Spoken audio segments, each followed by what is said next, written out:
You shall see, as I have said, great difference betwixt our Bohemia and your Cecilia. I think this coming summer, the King of Cecilia needs to pay Bohemia the visit that he justly owes it. Wherein our entertainment shall shame us, we will be justified in our beloves. For Oh, beseech you! verily, I speak it in the freedom of my knowledge. We cannot, with such magnificence, in so rare, I don't know what to say.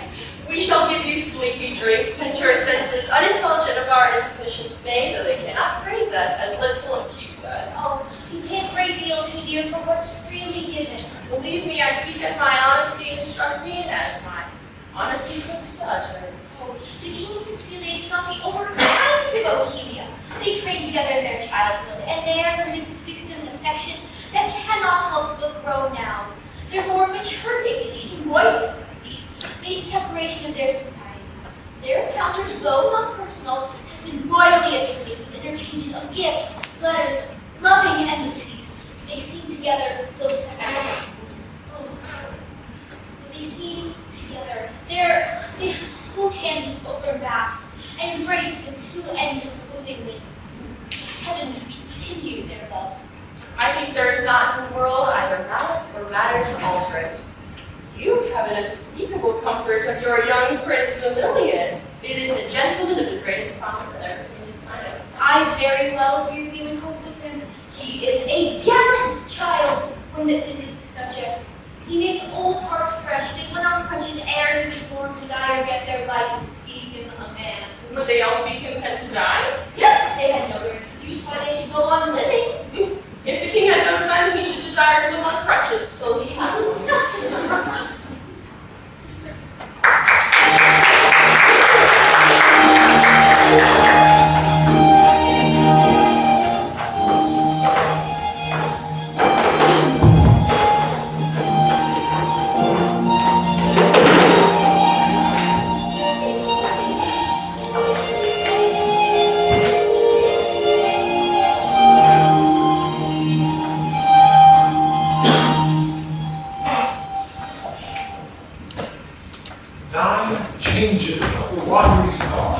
Been the shepherd's note since we left our throne without it. Time has long again would be filled up, my brother, with our thanks.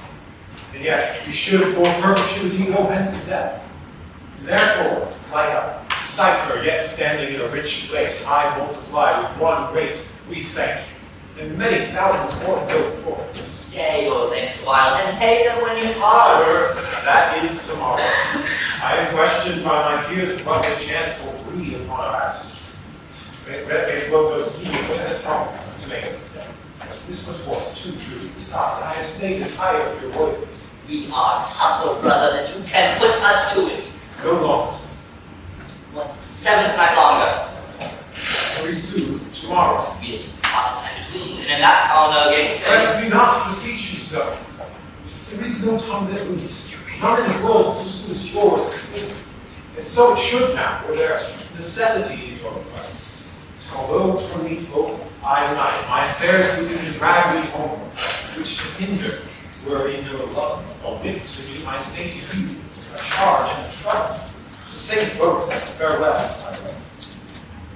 Tongue-tied, our queen, speak you. I had thought, sir, to have held my peace until you had drawn oaths from him not to stay. You, sir, charge him too coldly. Tell him you are sure all in Bohemia is well. Of this satisfaction the bygone day proclaimed. Tell him this, and he's beat from his best ward. Well said, Hermione. To tell he longs to see his son more strong. But let him say so then, and let him go. But let him swear so then, and he shall not stay. But thwack him hence with distaffs. Yet, of your royal presence, I would venture to borrow of when at Bohemia you take my lord, I'll give him my permission to let him there a month behind the guest of Fixgore's party. Yes, good deed, Leontes. I love you not a jar of the clock behind her ladyship's door. You'll stay? No. Nay, but you will. I may not, verily. Verily? You push me off with linder vows. Yet I, though you should seek to unspear the stars with oaths, should yet say, Sir, no, go. Verily, you shall not go. A lady's verily is as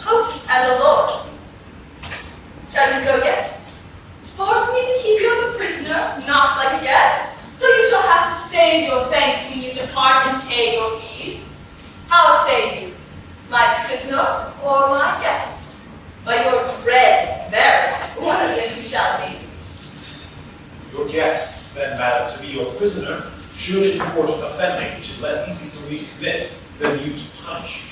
Not your jailer, but your kind princess. Come, I'll question you of my lord's tricks and yours when you were boys. You were pretty lordings then. We were fair. Two lads had thought there was no more before, but such a day tomorrow as today, and to be boy in her. Was not my lord the verier rag of the two? We were as twin lambs that did frisk in the sun, bleak the one at the other. What we changed was innocence for innocence. We knew not the doctrine of ill-doing, nor did we dream that any did. Had we pursued that life, and our weak spirits never been reared up with higher blood, we should have answered heaven boldly, not guilty. The imposition clear, hereditary powers. By this we gather you have tricked sense. Gracious lady, temptations have since been born to us, for in those most unfledged days was my wife a child, and your precious self had not yet crossed the eyes of my young playfellow. Grace to boot of this make no conclusion, lest you say your queen and I are devils. Yet, go on. The offenses we've made you two will answer for, if you first sinned with us, and that you did continue fault with us, and that you slipped not with any but with us. Is he one yet? Stay, my lord. At my request he would not. Hermione, my dearest, thou never spokest to such better purpose. Never. Never but once. What? Have I twice said well? When was it before? I prithee tell me. Frown us with praise and make us as fat as cane things. One good deed dying tongueless thoughts 1,000 waiting upon it. Our praises are our wages. You may ride us with one soft kiss 1,000 furlongs ere, swear we to me. But to the goal. My last good deed was to entreat to stay. What is my first? It has an elder sister, or I mistake you, or what her name of grace. But once before I spoke to the purpose. When? Oh, nay, let it happen, I long. Well, that was when 3 crowded months had soured themselves to death. Here, I make thee open thy white hand, and thou didst clap thyself my love, and didst thou utter, I am yours forever. Disgrace indeed. Why, though you now I have spoke to the purpose twice. The one forever earned a royal husband, and the other for some time a friend.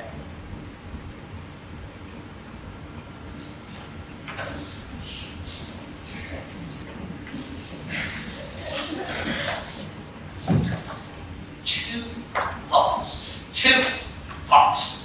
To mingle friendship far is mingling bloods. I have turned tortoise. My heart dances, but not for joy, not for joy. This entertainment may a free face put on, driving liberty from hearty, bounty, fertile bosom, and well become the agent too, may I grant. But to paddling palms and pinching fingers as now they are, and making practiced smiles as in the looking glass, well, that is entertainment my bosom likes not, nor my brows. Phineas, art thou my boy? Aye, my good lord. I vex my, that's my barcock. But as much I know, they say he is a copy out of mine. Goes, Captain, must be neat. Not neat, but plainly captain. And yet, the steer, the heifer, and the cat are all called meat. Still the virgin upon his palm. Come now, my wanton calf. Art thou my calf? Yes, if you will, my lord. Thou wants the rough pash and the shoots that I have to be full like me. Yet they say we are almost as light as eggs, they say. Women say so, that will say it. Yes, were they false, as your dying glance, as wind, waters false as dice, are to be wished by one that fixes no born twixt his own mark. Yet were it true, to say this boy were like me. Come, Sir Page, look on me with your welcome eye. Sweet Villain, most dearest my poem, and lie down. Make it be. Oh, affection, thy intention stabs the center. Thou canst make possible things not so well. Communicatest with dreams. How can this be? What's unreal, thou quacked of art, and fellowest nothing. Then it is more created thou mayst conjoin with something, and I find it, and that beyond the commission, and that to the infection of my brains, the hardening of my brows. What means Cecilia? Seems something acceptable.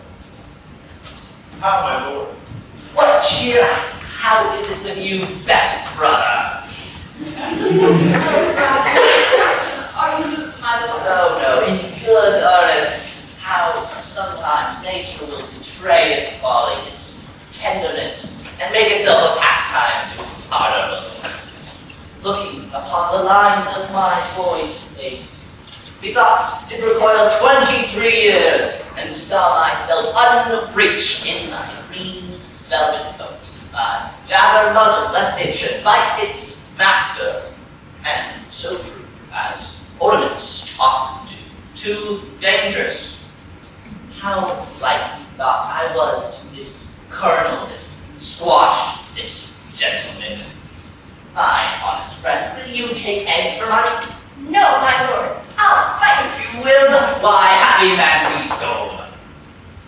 My brother, are you so fond of your young prince, as we do seem to be of ours? If at home, sir, he's all my exercise, my mirth and matter. Now my sworn friend, and then mine enemy. My parasite, soldier, statesman, all. He makes a July's day short as December, and with his varying childless, chosen me thoughts that would fit my blood. So stand the squire office with me. We two will walk now and leave you to your graver steps. Hermione, how thou lovest us shown in our brother's welcome. Let what is dear in Sicily be cheap, next to thyself and my young rover. He's a parent to my heart. You shall see us here yours in the garden. Shall us attend you there? No, to your own bents dispose you.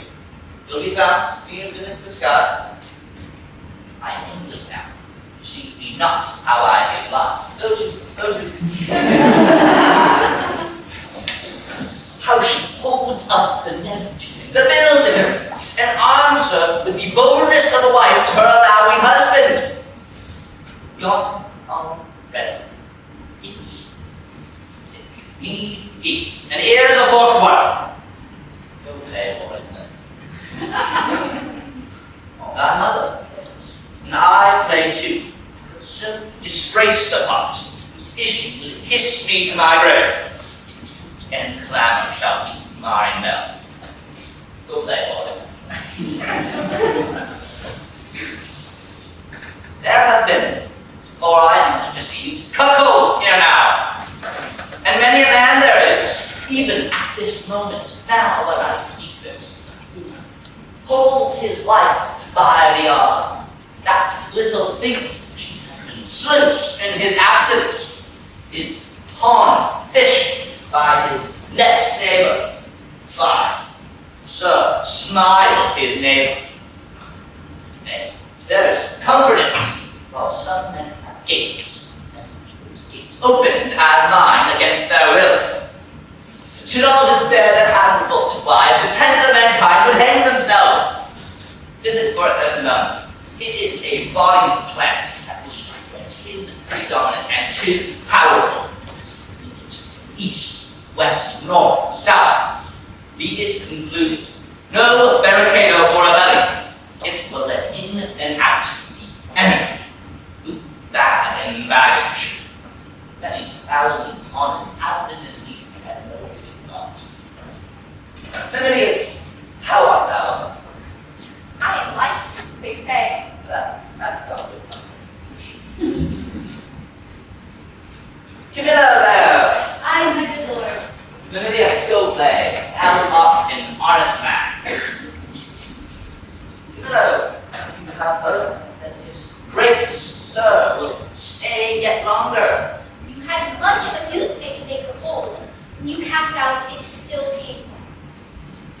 note it. If he did not stay by your persuasion, make his business more material. Didst perceive it. Where you holler, round me, Cecilia is a so-called.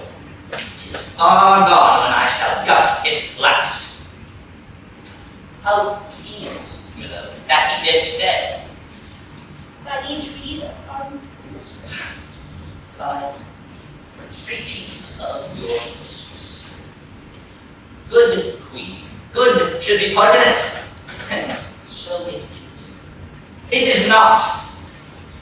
Was this taken by any understanding hate of thine, or that the seat is soaking, will draw in more than the common blocks, not noted, but of headpiece extraordinary. Lowell messes, perchance are to this business reply. So, Lord, I think we know why Bohemia stays here longer. ah, Stays here longer? I why? To satisfy your highness and be our most gracious mistress. To satisfy my mistress, satisfy. Let that suffice. I have trusted you, with all the nearest things to my heart, even my chamber councils, where a new priest-like have cleansed my bosom.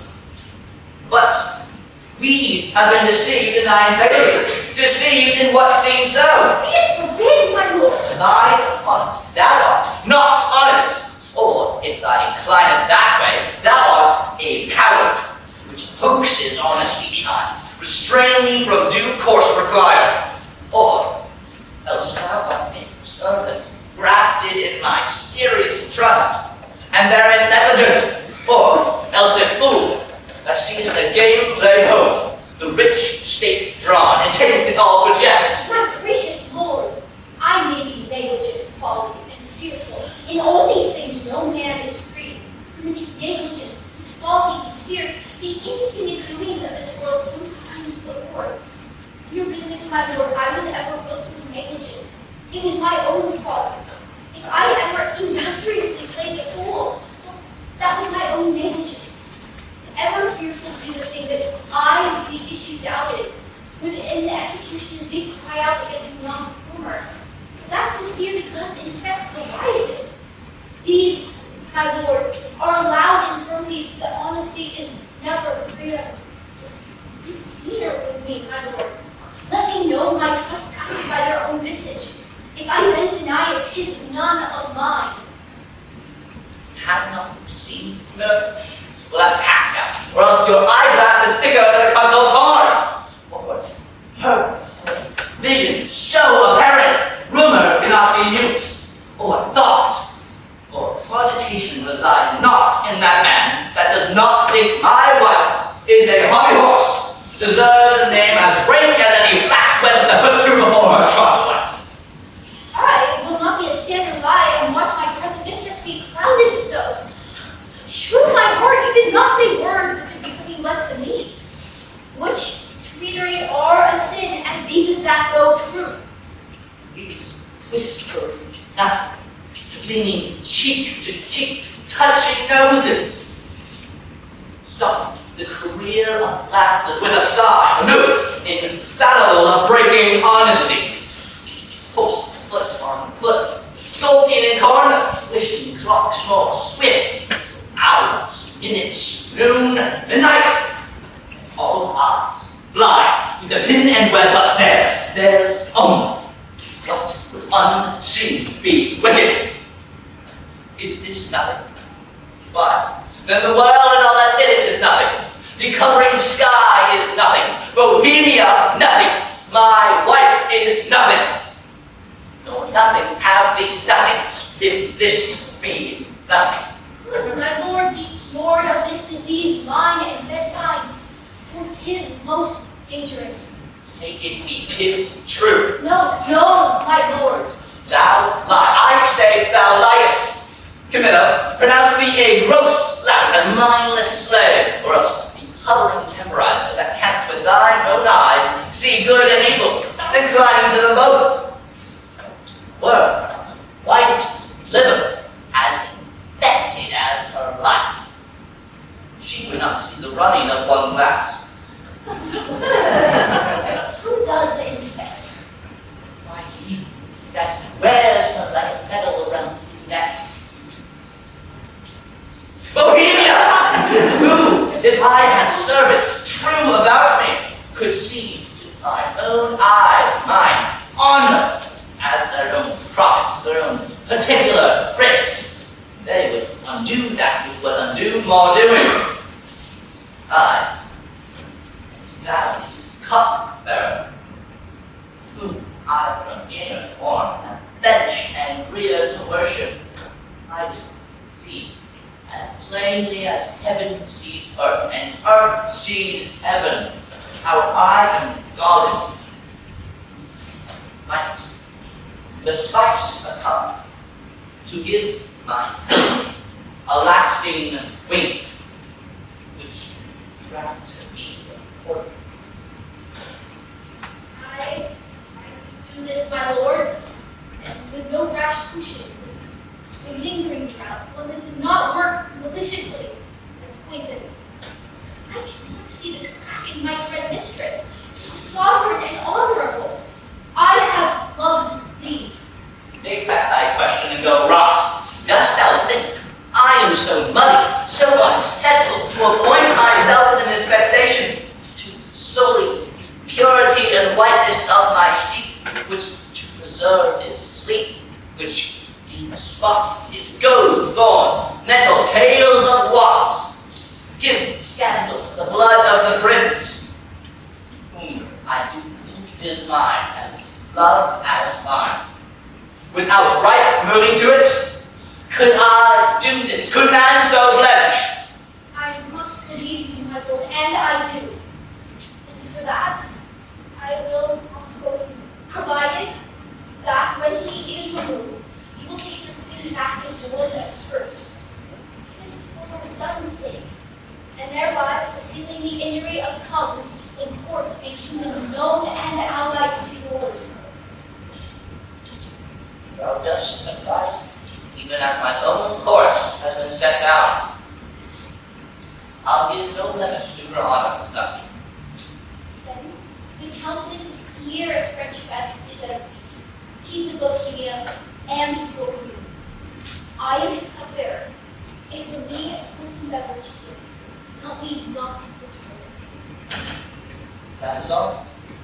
Do it, and thou hast the one half of my heart. Do it not, and thou splittest thine own. Do it alone. I will sing friend, as thou hast advised me. Oh, miserable lady! What for me? What case stand I in? I am to be the poisoner of good Polixenes. Am I ground to do it? A king who in rebellion with himself will have all that are his so true. To do this deed, promotion follows. And if I could find 1,000 who had struck anointed kings and flourish, I'd not do it. But since there is not stone nor brass, nor parchment bears not one, then let villainy forswear it. I must forsake the court. To do this deed or no is certain to me a breakneck. Oh, happy stars reign. Here comes Bohemia. This is strange. Methinks my favor here begins to form. Good day, Camilla. Hail, most royal sir. What is the news in the court? None rare, my lord. The king hath on such a countenance as he had lost some province or region love as he loves himself. Even now, as I met him with customary compliment, he, watching his eyes to the contrary, and calling a lip of much contempt, speeds from him, thus leaving me to consider what breeds that thus changes his manners. I dare not know, my lord. How dare not? Do not? Do you know and dare not be intelligent to me? 'Tis thereabouts. For what you know you must, and cannot say that you dare not. Camilla, Your changed complexions are to me a mirror, which shows mine are changed as well, for I must be a party in this alteration, finding myself thus altered with. There is a sickness that has put some of us in this town. I cannot name the disease, and somewhat of you as yet are well. How caught you? Make me not sighted like the bastards. I have looked upon thousands who have sped the better by my regard, but killed none so. Camilla, as thou certainly art a gentleman, and thereto clerk-like experience, which no less adorns our gentries than our parents' noble names, I beseech you, if you know aught which does behoove my knowledge thereof to be informed, imprison it not in ignorant concealment. I may not answer. A sickness causeth me, and yet I well. I must be answered, good Camillo, dost thou hear me? I conjure thee by no part of a man which honor does acknowledge, which no less adorns this suit, that thou declare to me what incidency thou dost guess of harm is creeping towards me. How far off, how near, which way to be prevented, if to be not, how best to bear it. I will tell you, because I am charged in honor by one whom I think honorable. But mark my counsel, which must be followed as quickly as I mean to utter it, or both yourself and me cry lost, and so good night. When charged by him to murder. By whom? By the king.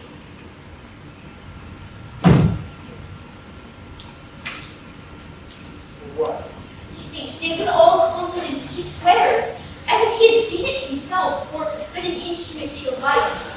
He would touch his being forbidden. For my best blood be turned into an infected jelly. My name be yoked with his that did betray the best. Turn then my freshest reputation to a savor that doth strike the dullest nostril where I arrive. My approach be shunned, nay, hated, worse than the greatest infection that arrows murder red. He swears his thoughts over by the stars in heaven and all their influences. We may as well forbid the sea to obey the moon, and by wisdom or counsel shake the fabric of his folly, whose foundation is piled upon his faith, and will continue the standing of his body. How should this go? But I know 'tis safer to avoid what's wrong than question how to do. You dare trust my honesty, which lies opposed in this case, which you shall bear away upon tonight. As for your followers, I will whisper to the business in twos and threes in several postures to clear them o'er the city. As for myself, my fortunes is your service, which by this discovery are lost. Be not uncertain, for on my parents' honor, I have control, which you mean to prove I dare not stand by. You will be as safe as one condemned by Moses, where it is execution sworn. I do believe you. I saw his heart in his face. Good, I'll take my answers. Be piloted to me, and my places shall still name yours. My ships are ready, and my people did expect my hence departure 3 days ago. As jealousy is for a precious creature, and as she is rare, must it be great, and as his person is mighty, must it be violent. And as he does conceive that he has been betrayed by a man which never did profess the name, must his revenge is in that he made all the more bitter. Here or she is.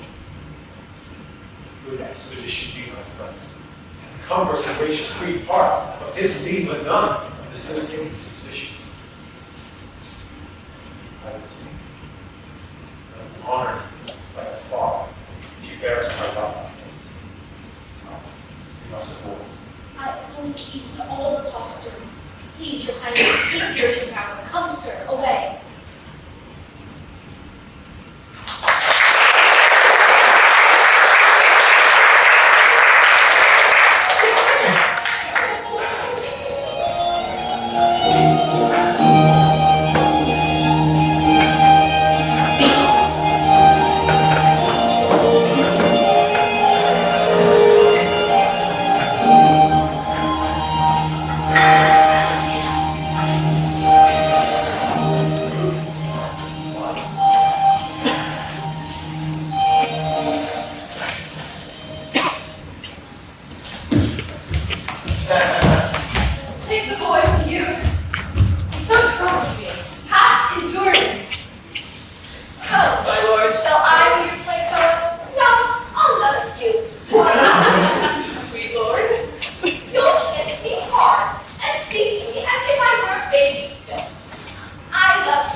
been more. Welcome to my church. I saw John crickets. Come on, then, and give it to me in my ear. Was he met there? His train Camilla with him? Behind the tuft of pines I met them. Never saw I men scour so. I eyed them even to their ships. How blessed am I in my just censure, in my true opinion, alack for lesser knowledge, how accursed in being so blessed. There may be in the cup a spider steeped, and one may drink, depart, and yet partake no venom, for his knowledge is not infected. But if one present the poor ingredient to his eye, oh, he cracks his gorge, his side, violent hats. I, drunk, seen the spider. Camilla was his helpiness, his camera. There is a plot against my life, my crown. And all's true that is mistrusted. That false villain whom I employed was pre-employed by him. He has discovered my design, and I remain a pinched thing, a very trick for them to play at will. How came the postern so easily open? By his great authority, which often no less prevails other than on your command. Oh, I know it too well. Give me the boy. Well, I'm glad you did not nurse him, for though he does bear some signs of me, you have too much blood in him. What is this? Sport? Bear the boy hence. He shall not come about her. Away with him, and let her sport herself with what she's big with. For 'tis Polixenes has made thee swell thus. But I say you have not. And I'd be sworn you would believe my saying, however you leave the name word. You, my lords, mark her well. Be but about to say she is a goodly lady, and the justice of your hearts. Will thereto add, 'tis pity she's not honest, honorable. Praise her for this outdoor form, which on my faith deserves high praise. And straight the shrugs, the hums and has that calumny doth use. For I am out, that mercy does. For calumny will seal virtue itself. These shrugs, hums or has. You can say she's goodly. Come between ere you can say she's honest. For take it from one who has most cause to grieve it so. She's an adulteress. She didn't say so. The most replenished villain in the world, for much more a villain. You, my lord, do not mistake. You have mistook, my lady. Polixenes Brilliantus.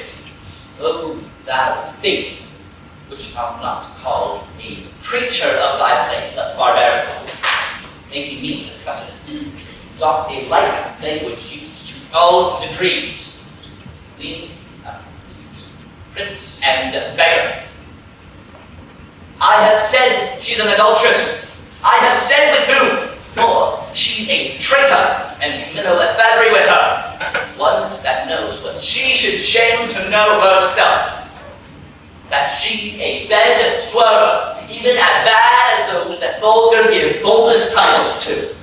And privy to that their latest game. No, by my life, privy to none of this. How this will grieve you when you come to claim the knowledge that you have thus published me. Gentlemen, my lord, you scarce can write earlier than to say that thou didst mistake. No. If I mistake the foundations which I built upon, the centre's not thin enough to bear a schoolboy's talk. Away with her. He that shall speak with her is afar off guilty. Guilty but that he speaks. There's something planetary in this. Must be patient to the heavens with an aspect more favorable. Good my lords, I am not prone to weeping, as our sex commonly are. The ones of which vain do perchance shall die of disease. I have that honorable grief, drown. Beseech you, all my lords, with thoughts so qualified as your charities may best instruct you. Measure me, so the king's will be performed. Shall I be heard? Who is it that goes with me? Beseech you, your highness, my women may be with me when you see my plight requires it.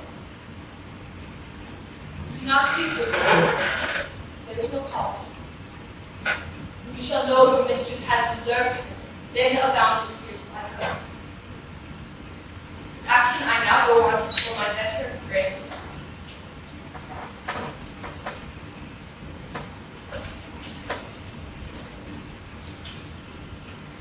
Adieu, my lord. I never wish to see you sorry. And I trust I shall. I would have come to have these. Go do our bidding and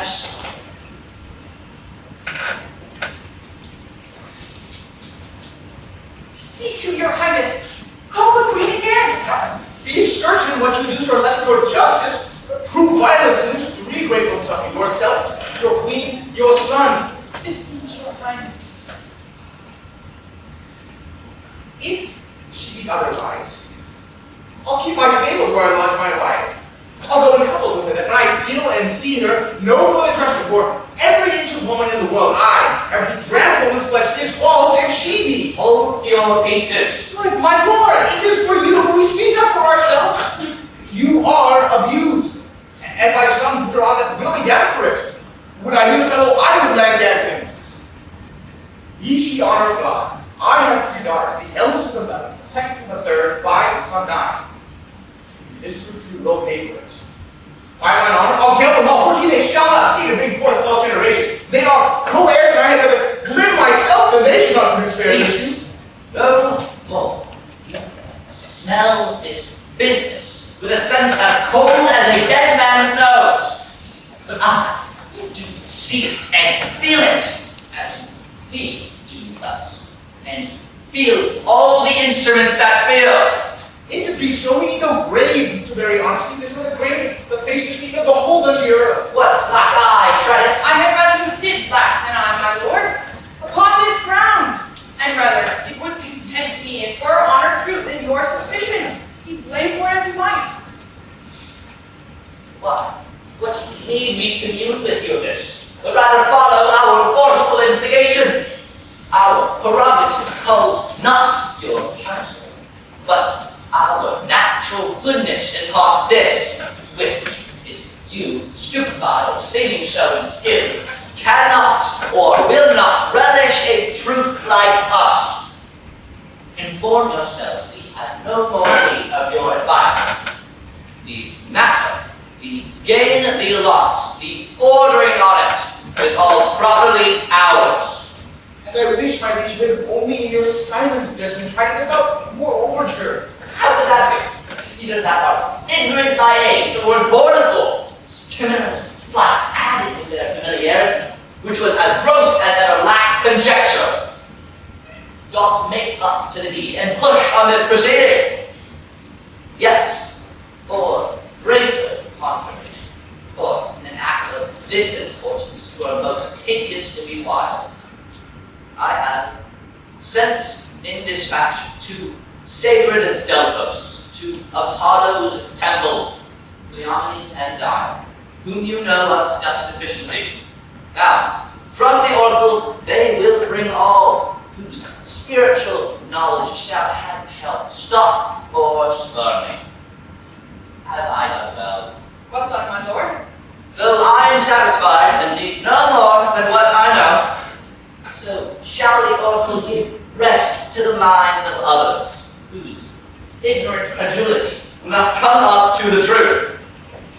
So, have we thought it good from our free person she should be confined, lest that the treachery of the two be left to her to perform? None, my lords, we are speaking this in public, for this business shall raise us all. To laughter, as I take it, if the good truth were known.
much I honor. Are you then conduct me to the queen? I may not, madam, but to the contrary I have expressed commandment. Here's a due to lock honesty and honor from the access of gentle whispers. Is it lawful, pray you, to see her women? Any of them? Amelia. So please you, madam, to put aside with your attendance, I'll go bring Amelia forth. Are you then call her? Withdraw yourself. But I must be present at your conference. Well, be it so, for pity. Here's a due to make no stain as passes colour.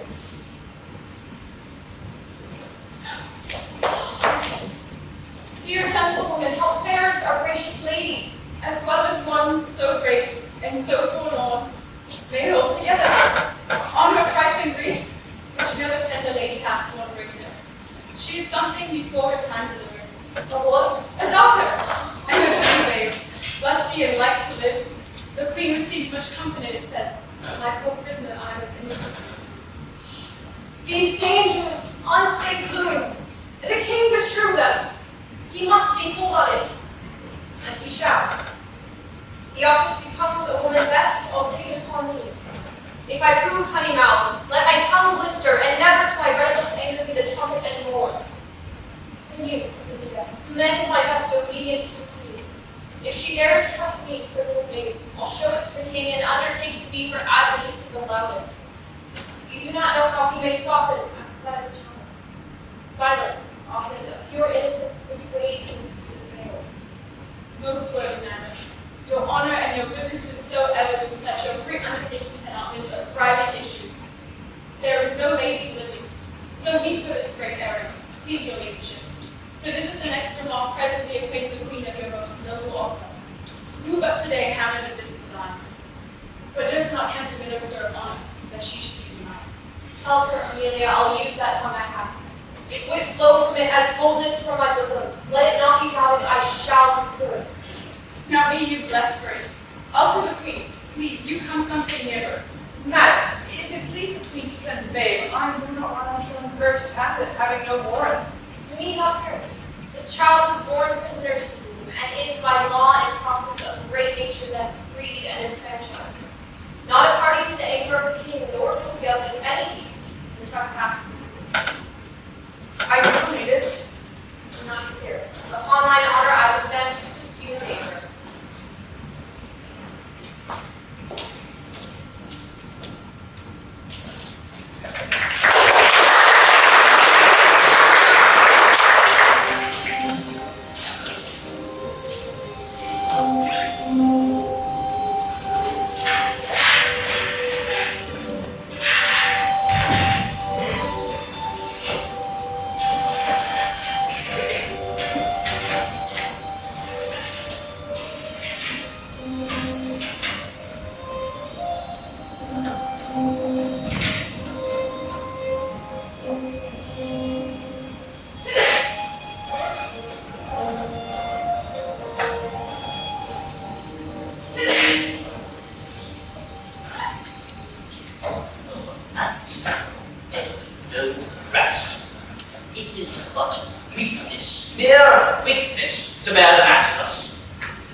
Heart of himself is alive. violence.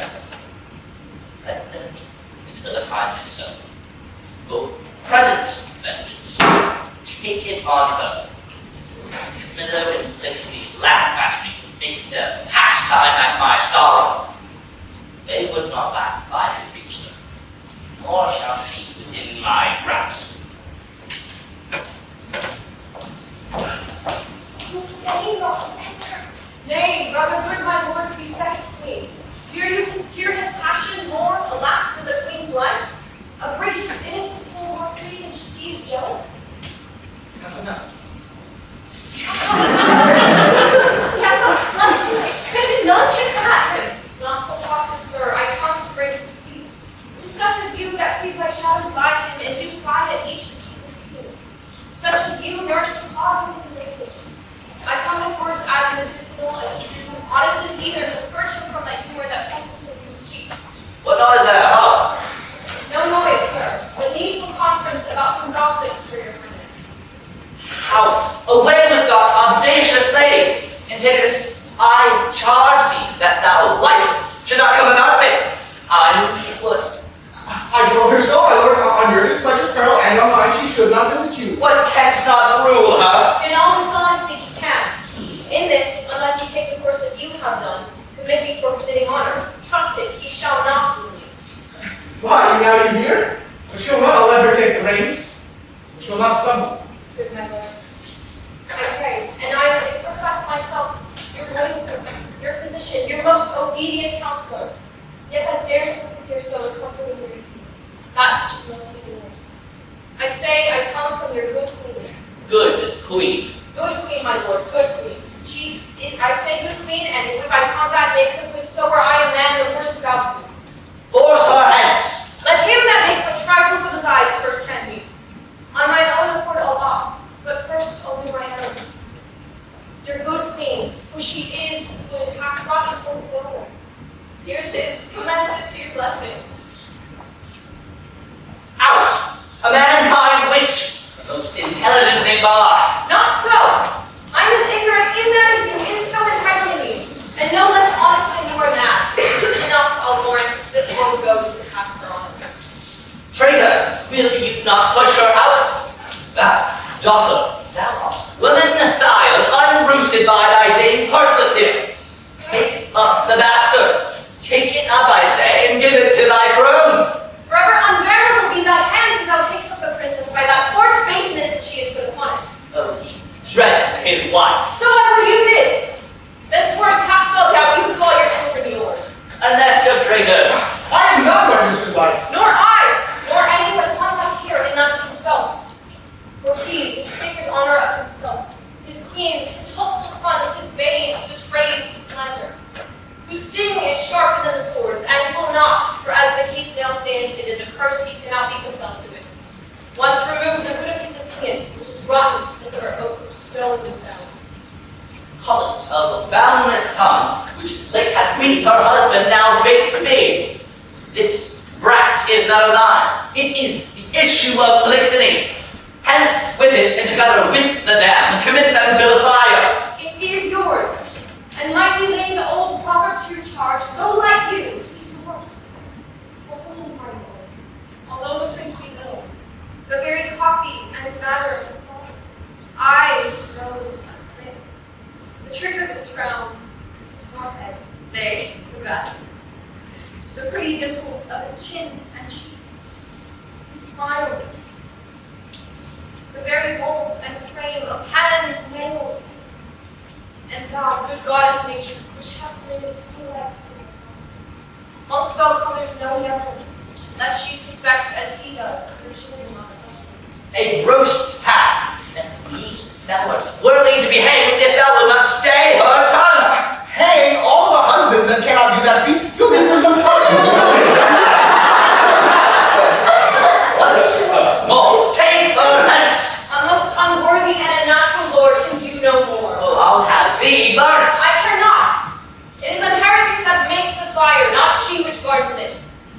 I'll not call you traitor, but this most cruel usage of your queen, not able to produce more accusation than your own weak-hinged fancy, something savors of tyranny, and will ignoble make you, yea, scandalous superwoman. Away with her. Were I a tyrant, where were her life? She does not call me one, if she did not know me one. Go, away with her. I pray you do not push me. Look to your babe, my lord, 'tis yours. Jove sent her a better guiding spirit. What needs these hands? You that are thus so tender or his follies will never do him good, not one of you. So, farewell. I'm gone. Thou, traitor, hast set your wife on this? My child, away with it! Even thou, that has a heart so tender over it, take it up and see instantly consumed with fire. Even thou, and none but thou. Or else I'll seize thy life with what else thou callest thine. If thou wish to encounter my wrath, say so. These bastard's brains with my proper hand shall I dash out. Go, take it up, for thou settest on thy wife. I did not, sir. These noble lords, if they please, can clearly in it. You can, my royal liege. I'm not guilty of her coming hence. You liars all! Beseech your highness, give us better credit. We've always truly served you, and beseech so to esteem of us. On our knees we beg, as recompense for our dear services, past and to come, that you do change this purpose, which being so horrible, so bloody, must only end in some foul issue. On our knees, we beg. I am better for each wind that blows. Shall I let this bastard live and kneel and call me father? Better burn it now than to curse it then. But be it, let it live. It shall not either. You, sir, you who have been so tenderly officious with Lady Marjorie, your midwife there, to save this bastard's life. For 'tis a bastard, so sure as the spear ground. What would you have mentioned to save this brat's life? Anything, my lord, that my ability may undergo and my nobleness impose. At least thus much. Upon the little blood which I have left to save the innocent. Anything possible. Oh, it shall be possible. Swear by this sword, thou wilt perform my bidding. I will do it, my liege. Mark and perform it. For the fail of any point in it shall not only be death to thyself, but to thy lewd-tongued wife. For this time we pardon. We enjoin thee, as thou art pleased render to us, that thou bear this female bastard hence, and that thou leave it in some remote and desert place, quite out of our dominion, and that there thou leave it without more mercy, to its own protections and favor of the climate. For just by fortune it strangely came to us, so I charge thee in justice to leave it strangely, where chance may nurse or end it. Take it up. I swear to do it, but a present death had been more merciful. My poor babe, some powerful spirit instructs the kites and ravens to be thy nursemaid. Wolves and bears, they say, casting their savages aside, have done like oxen of pity. Sir, be prosperous in more than this he is required, and blessing against this cruelty lies on thy side. Poor wretch. No, I'll not read another issue.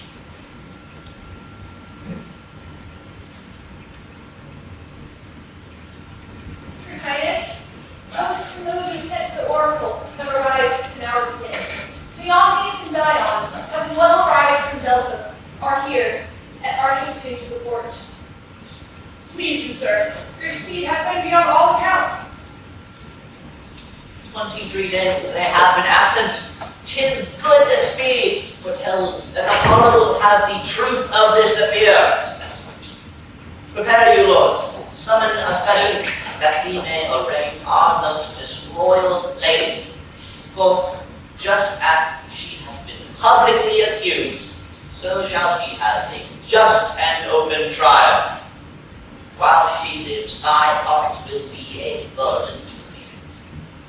Go, think about my bidding. Leave me so.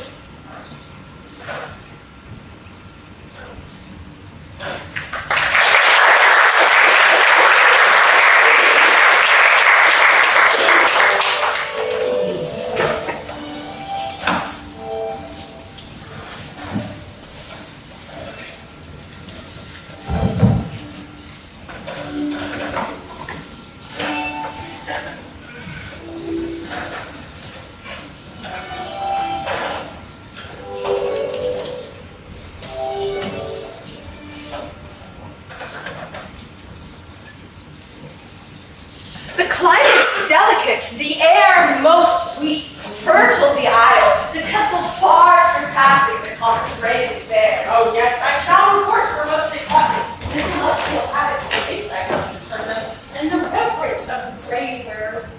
Oh, the sacrifice, how ceremonious, solemn, unearthly.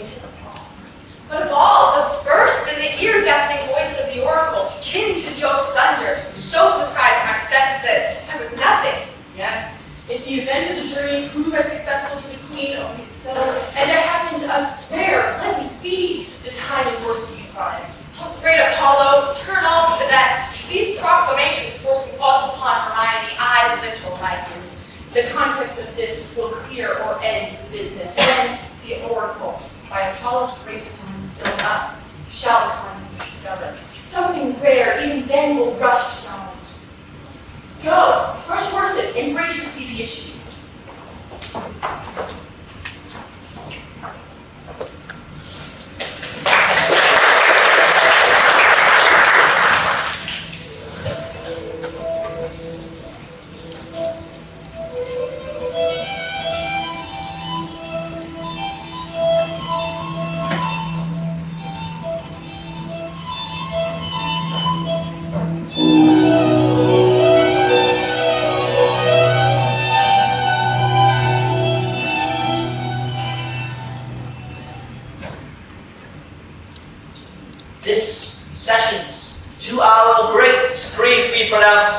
Even pushes against our hearts. The party tribe, the daughter of a king, our wife, and one of us too much beloved.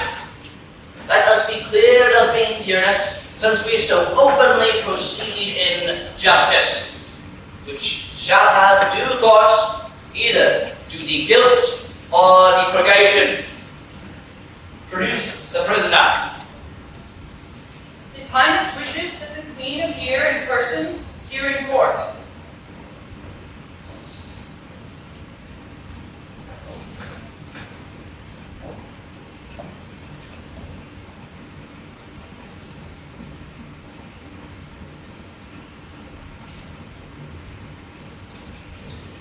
Read the indictment. Silence.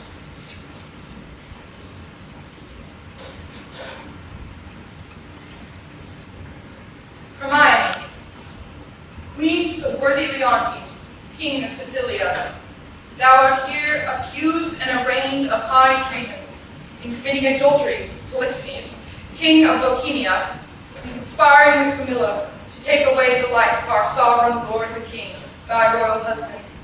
The pretense whereof, being by circumstances partly laid open, thou, Hermione, contrary to the faith and allegiance of a true subject, didst counsel and aid them for their better safety to fly away by night.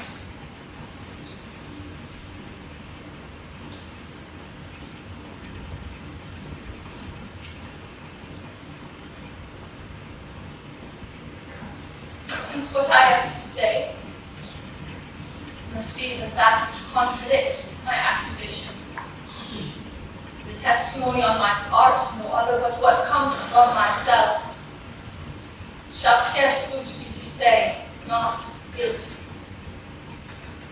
Mine integrity being counted falsehood shall, as I express it, be so risen.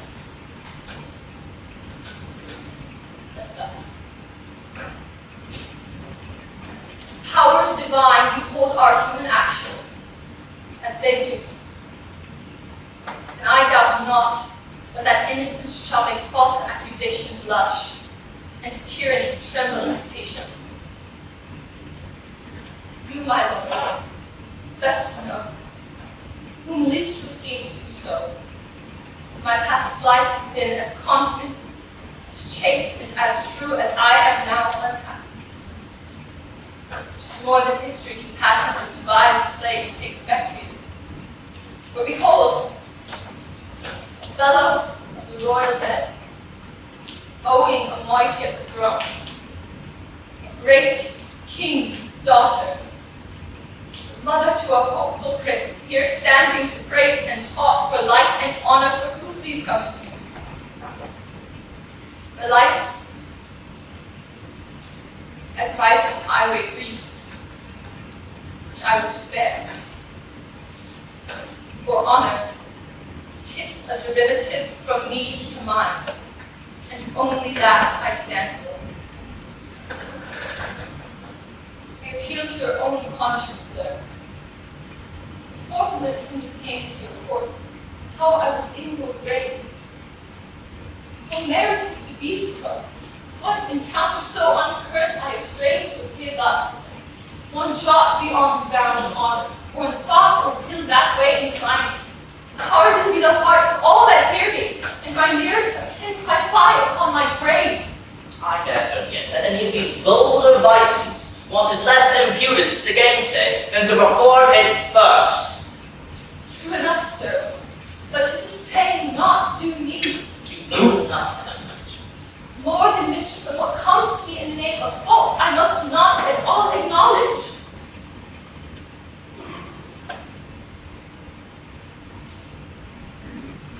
For Polixenes, whom I am accused, I do confess I loved him, as in honor he required. With such a love as might become a lady like me. With a love such as even you and no other commanded, which not to have done what I think it may be both disobedience and ingratitude towards you and towards your friend, whose love has grown, ever since it could, from an infant, freely that it was yours. And for conspiracy, I know not how it tastes to be dished for me to try out. All I know is that Camillo was an honest man, and why he left your course, the gods themselves want to know more than I are ignorant.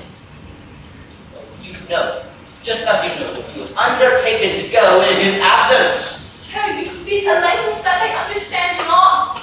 My life is in the level of your dreams, which I'll lay it down. Your actions are my dreams. You bastard my Polixenes, and I but dreamed it. As you were past all shame, that or so past all truth, which to deny concerns more than avails. Look, just as your rat hath been cast out, like to itself, no farther owning it, which is indeed more criminal in thee than it. So, thou shalt feel our justice, whose easiest passage looks for no less than death.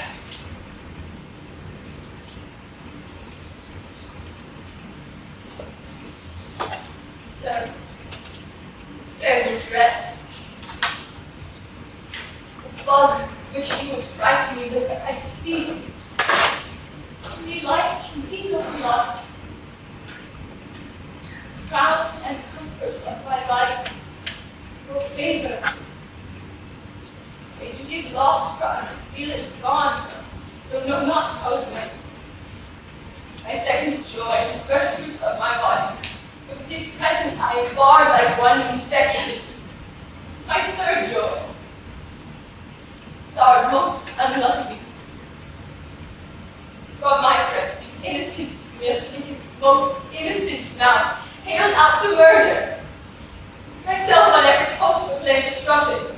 With immodest hatred, the child that privilege denied, which belongs to women of all kind, and lastly hurried here, to this place, in the open air, before I have got strength of limit. Now tell me, sir, what blessings have I here alive? I should fear to die. Therefore proceed, but yet hit this. No lifetime has it not a straw before my honor which I would free. If I shall be condemned upon surmises, all proof sleeping of but what your jealousies await, I tell you 'tis rigor and not law.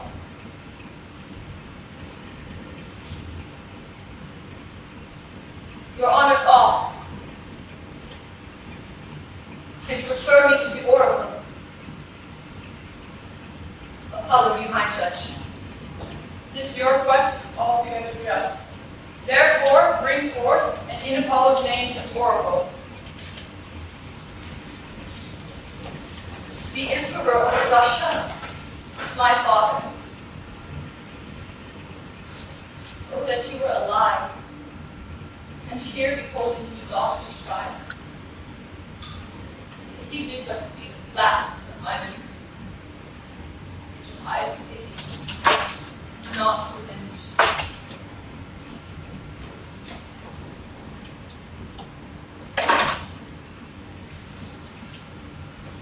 You here swear on this sword of justice that you, Cleomenes and Dion, have both been at Delphos, and from thence have got this seal of oracle, by the hand delivered of great Apollo's priest, and since then have not dared to break the holy seal nor read the contents within it.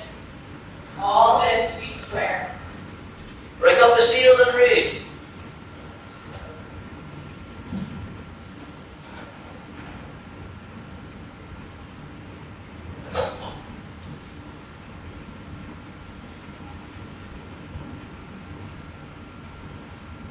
Hermione is chaste, Polixenes blameless, Camillo a true subject, Leontes a jealous tyrant, his innocent babe truly begotten, and the king shall live without an heir if that which is lost be not found. Praise be Apollo! Has that been true? Aye, even that is written down.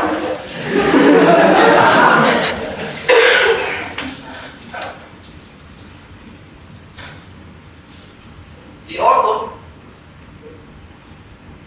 There is no truth at all in the oracle. This session shall proceed. This is mere falsehood.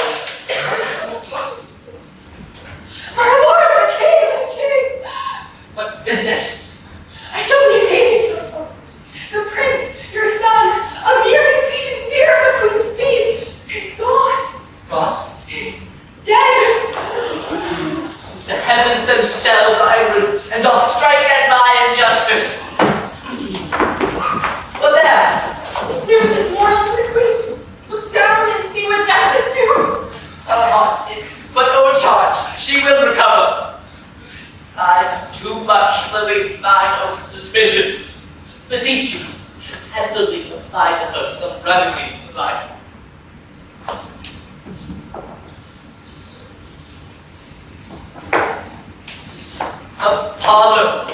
Pardon my great profaneness against thine oracle.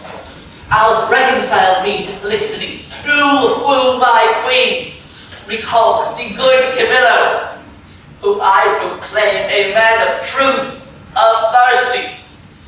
For I, being transported by my jealousy to bloody thoughts and to revenge, did choose Camillo to be the minister to poison my friend Polixenes, which had been done, but that the good mind of Camillo tardy my swift command, though I with rewards and threats did threaten and encourage him, not doing it and being done.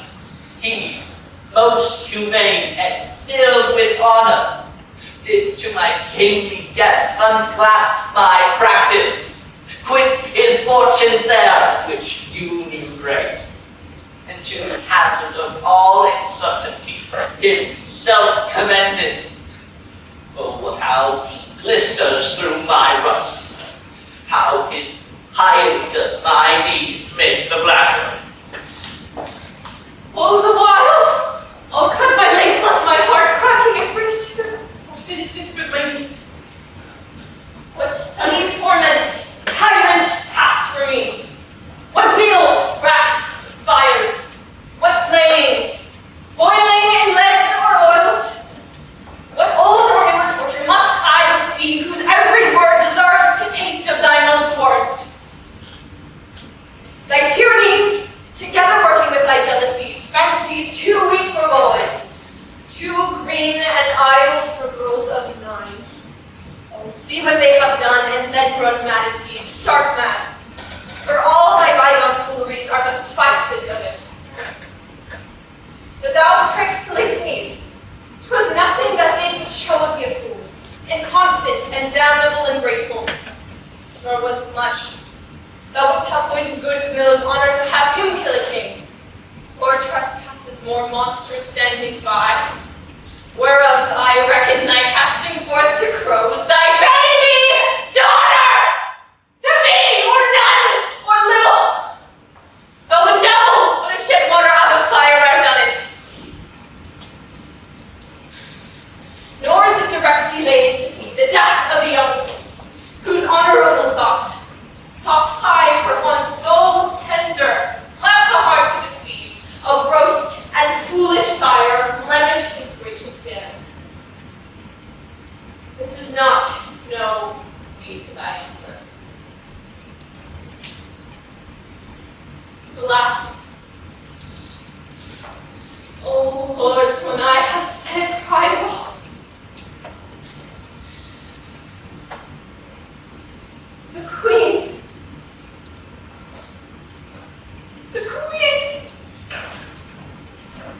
the dearest, sweetest creature is dead.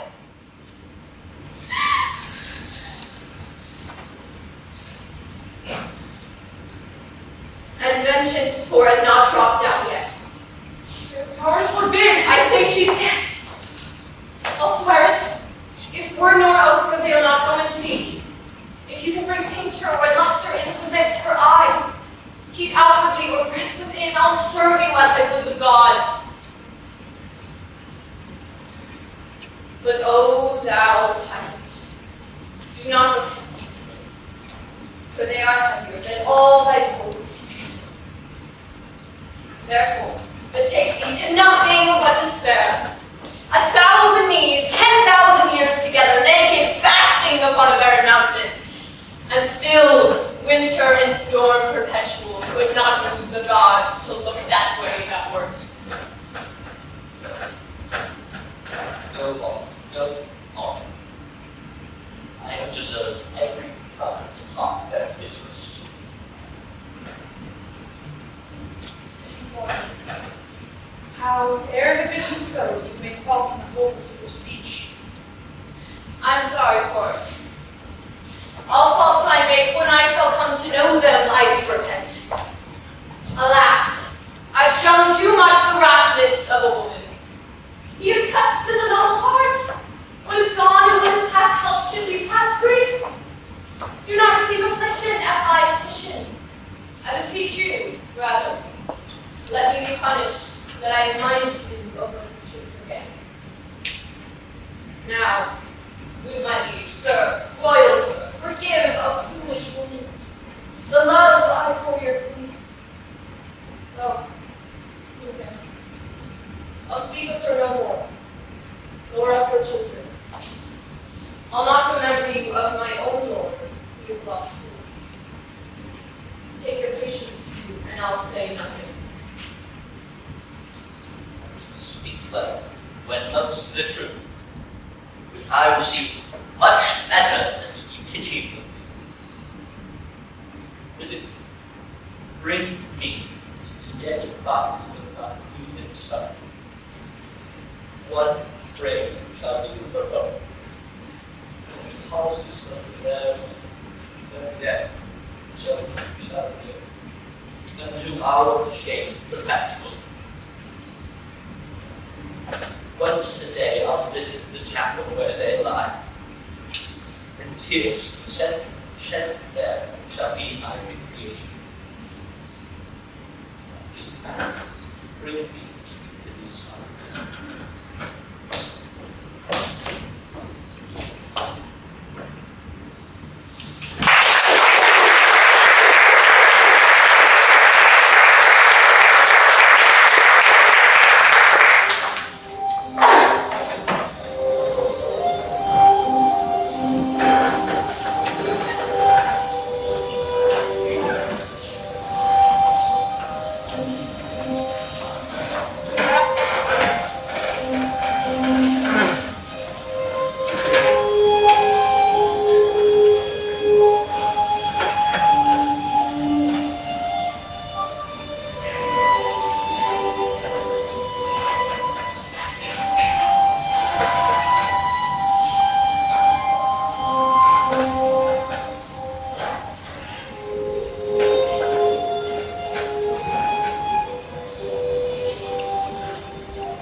The spirits of the dead are walking in. Such thing be. Thy mother did appear to me last night, for ne'er was a dream so like a waking. To me comes a creature, sometimes her head on one side, some another. I never saw a likeness or a sorrow, so filled and so becoming. In pure white robes, like very sanctity, she did approach the cabin where I lay. Thrice bowed before me and gasping to begin some speech, her eyes became true spouts. The fury spent anon in this great good Antigonus. This is fate. Against thy better disposition has made thy person for the thorough outer. My poor babe, all mine oath places remote enough are in Bohemia. There weep and leave it crying. All the babe is cut lost forever, Perdita, I pray thee call it. For this ungentle business put on thee by my lord. That ne'er shall see thy wife help me anymore. And so with shrieks she melted to air. Not quite as much. I did in time to collect myself and thought, this was so, it was no slumber. Dreams are toys, yet, before this world's day, superstitiously I will be spared by this. I do believe the mind hath suffered death. That Apollo would, this being indeed the issue of King Polixenes, it should here be laid, even for lack of death, upon the earth, its right father. Blossom, speed thee well. There lie, and there thy character, and there these, which may, if fortune please, look with thee pretty, still rest I. The storm begins. Poor wretches, for their mother's faults I must expose to loss and what may follow. Weak, I cannot, but my heart bleeds, and most accursed am I be by oath enjoined to this. Farewell. The day frowns more and more. Now would I like to have a lullaby, true love. I never saw the heaven so dim by day.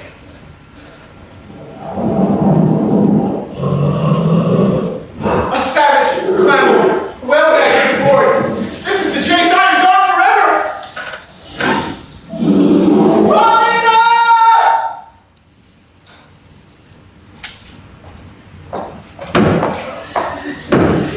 I would that there were no age between 10 and 3 and 20, or that you could sleep out the rest, for there is nothing in between but getting wenches with child,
now take upon me, in the name of time, to use my wings. Impute it not a crime to me or my swift passage that I slide, or 16 years, and leave the growth untried of that wide gap, since it is in my power to o'erthrow law, and in one self-born hour to plant an o'erwhelmed custom.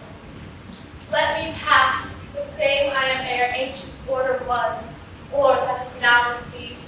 I witness to the times that brought them in, so shall I do the freshest things now laid, and make stale the blistering of this present, as my tale now seems to it. Your patience this allowing, I turn my glass, and give my scene such growing as you can slept between. Leontes leaving, the effects of his fond jealousy so grieving, he shuts up himself. Imagine me, gentle spectators, that I now may be in fair Bohemia, and remember well I mentioned the son of the kings, which Florizel I now name to you, and with speed so pace, the speed of Perdita, now grown in grace, and equal with wandering what to her ensues. And was not prophecy, but let time's news be known, which is brought forth a shepherd's daughter. And what of her years which follows after is the argument of time. Of this allow, if ever you have spent time worse ere now, if never yet, let time herself not say, she wishes earnestly you never may.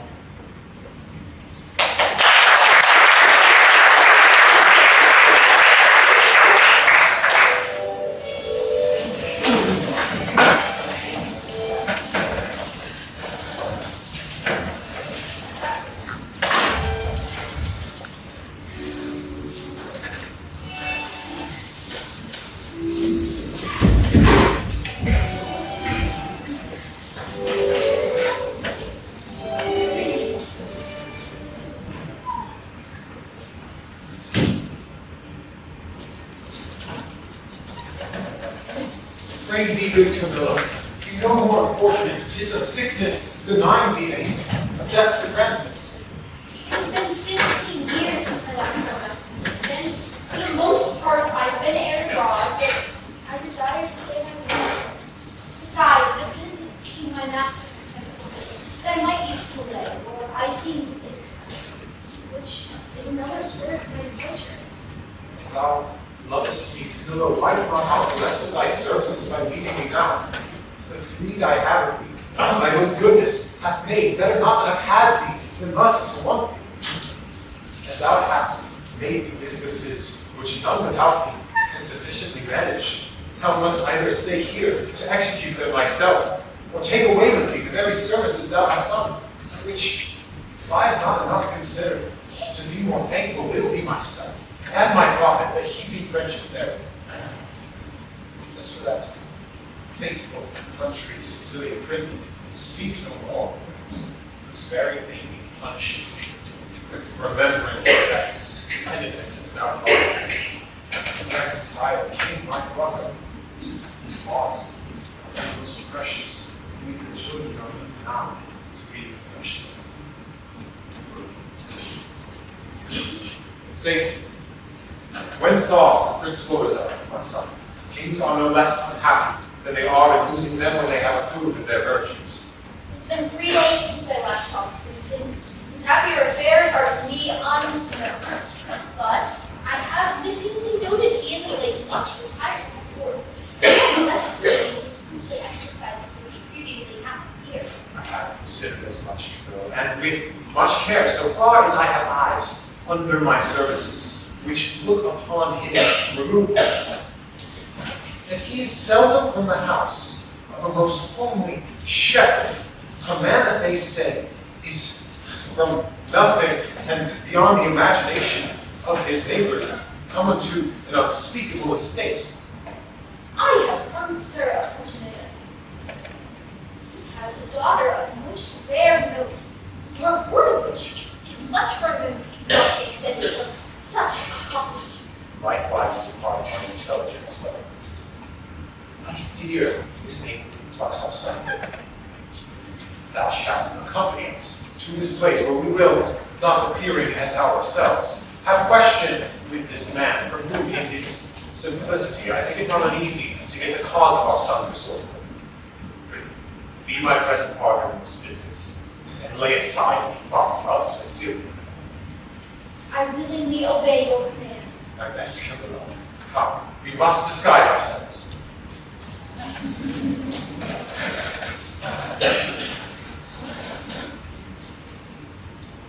Another day, another song. I was once a servant of Prince Florizel, but I ended my time with fire. But I am now out of service. My traffic is sheets when the kind bills look to lesser linen. My father named me Autolycus, who, being his ire, as littered under Mercury, was likewise a stepper of unconsidered trifles. What dye and drive I purchased this comparison, and my revenue is this in sheet. Knocking gallons are too powerful on the highway. Beatings and hangings are terrors to me. As to the next life, I sleep out the thought of it. Surprise, surprise! Every 11 weather tod, each tod will pound in odd shilling, 1,500 shorn. What, a little too? It's real cold. The cup's mine. I cannot do it without counters. Let me see, what do I need for the sheep shrimp feast? 3 pounds sugar, 5 pounds currants, rice. What does that sister of mine mean with rice? But father made her mistress of the feast, and she lays it on. She has given me 420 nose feeds for the shears. 3 men from them, all of them, and pretty good ones, but most of them need bases. But one of them is a Puritan, and he sings songs to horse. I need some saffron to flavor the warden pie. Mace, 5, dates none. That's beyond my note. Nutmeg 7, eraser 2 ginger butt, that I may beg. Prunes 4, and as many raisins of the sun. Oh, that ever I was born! Nothing. What put out these miserable rags and the dead?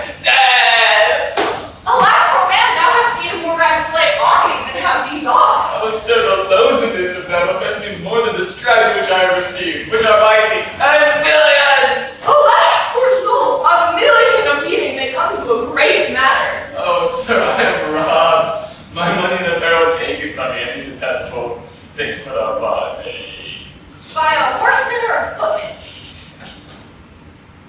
A footman? A footman. You should be a footman. By the garments he has left on me. That new horseman's coat, it has seen hot service. Come, lend me your hand, Ella. Oh, softly, sweet sir, softly.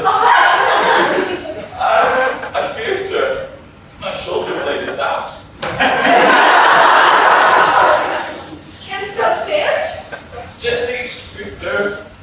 Gently now. You have done me a chair's office. Need sell any money, and I have some money for thee. No, good sweet sir, no. I have a footman. I have a kinsman, not 3/4 of a mile hence, to whom I was going. And then I shall have money or anything I want. Please, offer me no money. It kills my heart. What sort of fellow is he that robbed you? A fellow, sir, that I know to go about patrol my days. I knew him once as a servant of the prince. I didn't know for which of his virtues it was, sir, but he was certainly whipped out of the court. For which of his vices you need not virtue. They don't put virtues out of them, they cherish them, to make them stay. But they no more but abide. His vices, I should say, sir. I know this man well. He has since been an ape-bearer, a process server, a bailiff. Then he lost the moral notion of the prodigal son and a tinker's left within a mile of where my land of living lies. And after sailing over many neighbors' professions, he settled lonely in Rome. Some call him Autolycus. Out on him! Prig on my life, prig! He haunts wakes, fairs, and buryings. True, sir, very true. It is he, sir, he who put me into this apparel. He is the biggest coward in all Bohemia. If you had looked big and spit at him, he'd have run. I must confess to you, sir, I am no fighter. I am falsified that way, and that he will keep you, I will warrant you. A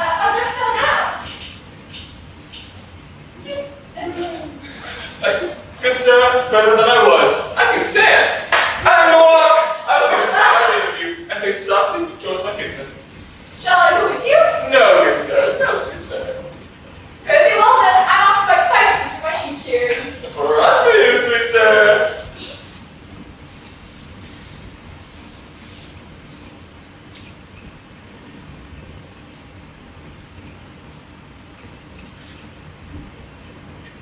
Your purse is not hard enough to purchase your spice. I'll be with you at your sheep shearing too. If I make not this sheep bring out another, and the shearers prove sheep, then let me be overrolled and my name put in the book of virtue.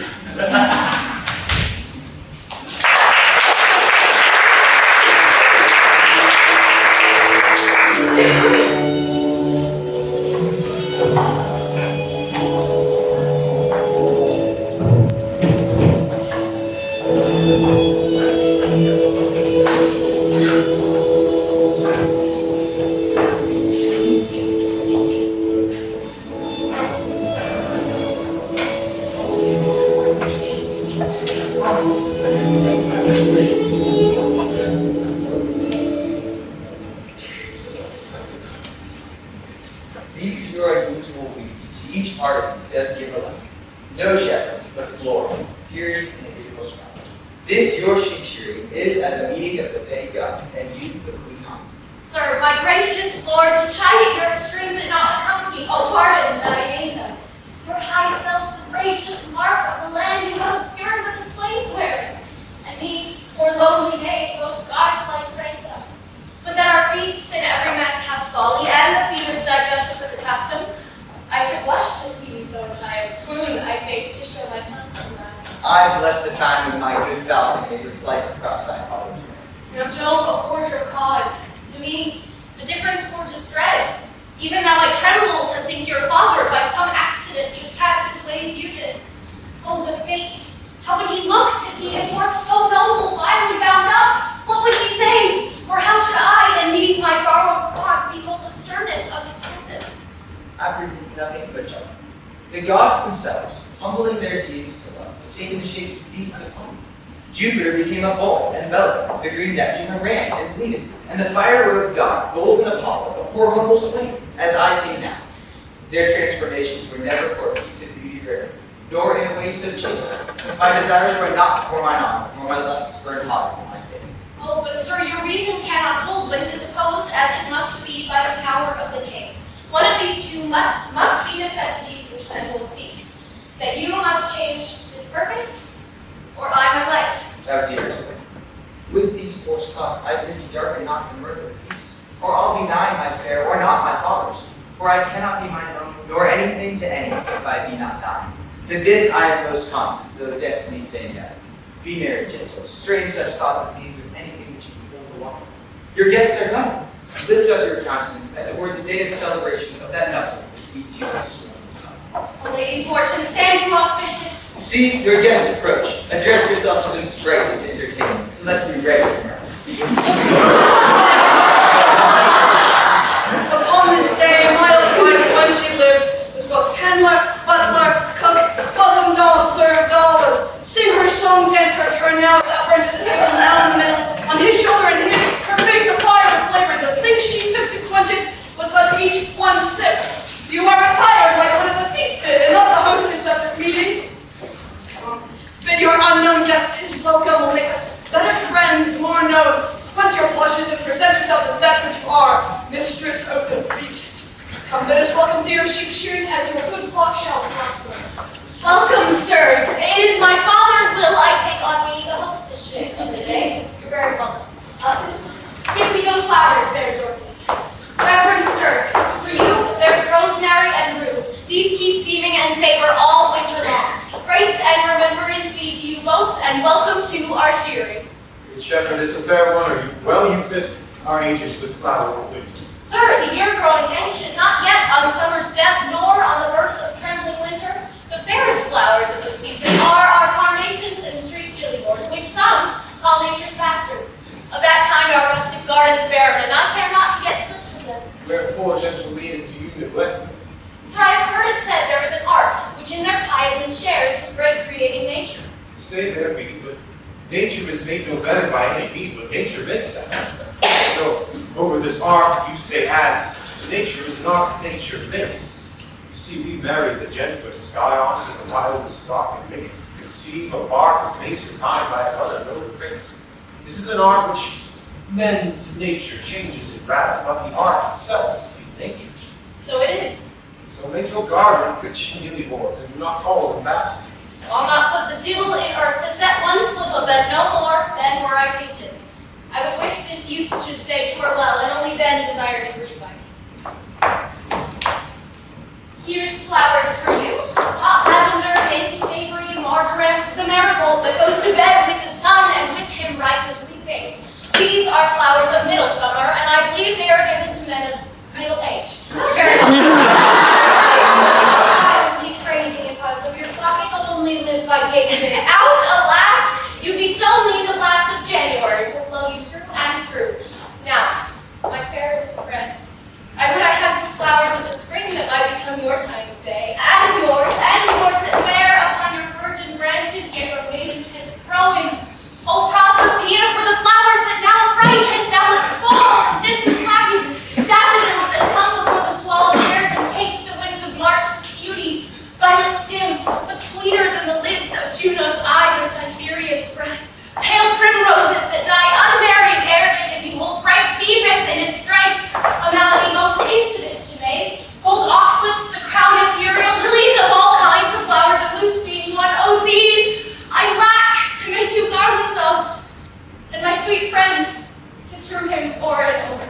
What, like a horse? Like a bank, for love to lie and play on, not like a corpse, or if not to be buried but quick and in mine arms. Come, take your flowers. Methinks I play as I have seen them do in winsome pastorals. Sure, this robe of mine does change my disposition. What you do still betters what is done. When you speak, sweet, I'd have you do it ever. When you sing, I'd have you buy and sell so give alms, pray so, and for the order of your affairs, to sing them too. When you do dance, I wish you a wave of the sea, that you might ever do nothing but that, move still so, and own no other function. Each your doing, so present in each particular, crowns your doing in the present deed, that all your acts are. Torrey, your praises are too large, but that your youth and the fair flood which peace fairly through it do plainly give you out an unstained shepherd. With wisdom, my Doricles, I might fear you would be the false one. I think you have as little skill to fear as I have purpose to put you into it. But come, our dance, I pray. Your hand, my Perdita, so turtle hair never need to bar. This is the prettiest low-born lass that ever ran on the field. Everything that she does, what smacks of something greater than herself. She's too noble for this place. He tells her something that makes her blood look out. Good suit, she is the queen of curds and cream. Come, strike up!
She shall bring him that which he not dreams of. Wow. Oh, sir, if you didn't hear the peddler at the door, you would never again dance after a tavern pipe. Nay, the bagpipe do not move you. He sings several tunes faster than the old town. He sings one as he had eaten ballads, and all his ears grew to his tunes. He could not have come better. May he come in? I do love a ballad, but even too much.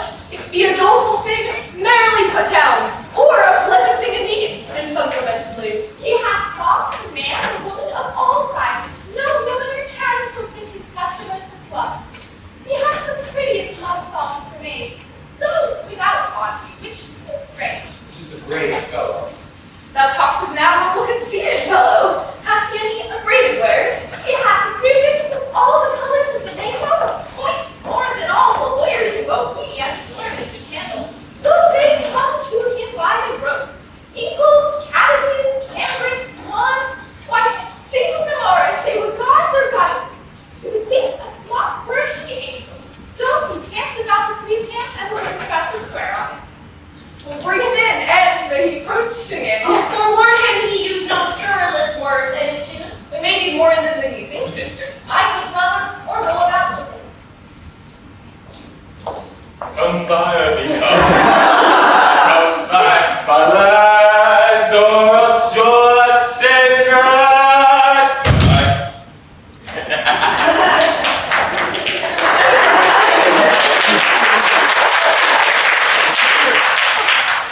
I have done. Come, you promised me a tawdry face and a pair of sweet gloves. Have I not told thee how I was cozened by the way, and lost all my money?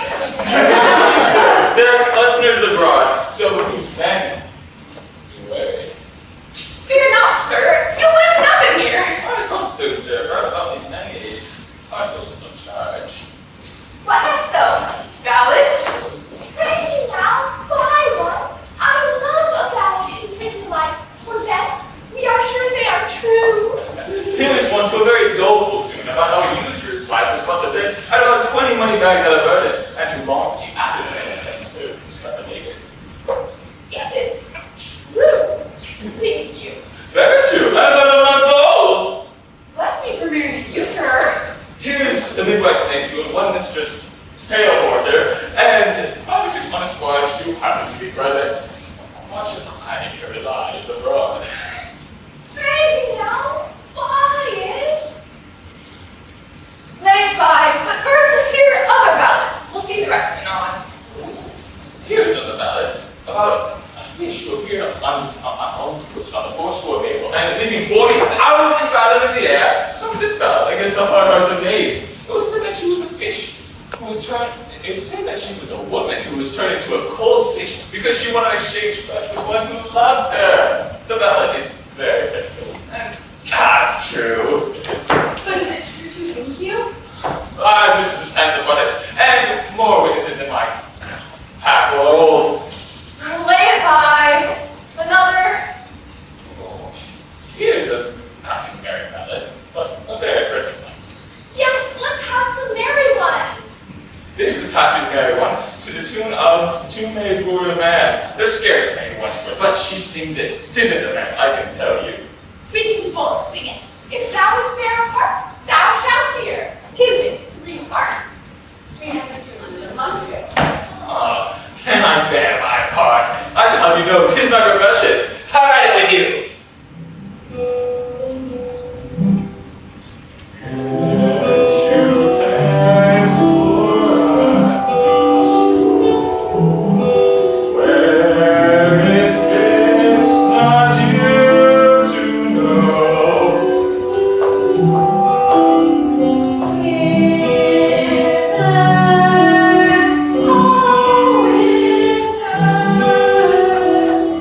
With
hear more of that hereafter.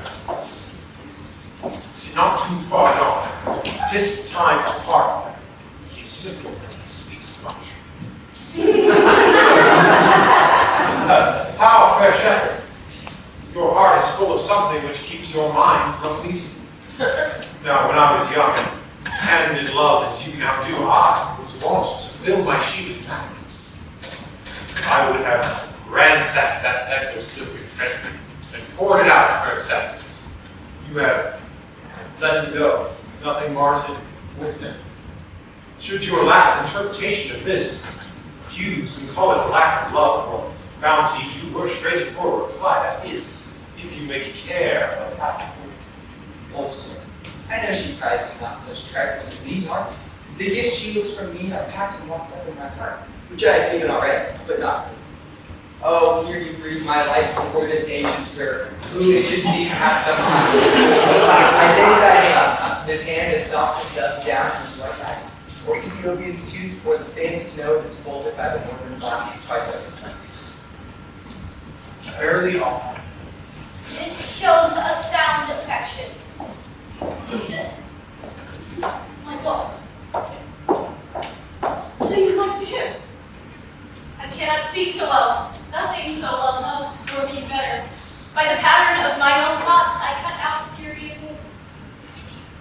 A bargain, take hands, and guess unknown shall bear witness to it. I shall give my daughter to him, and make her portion equal his.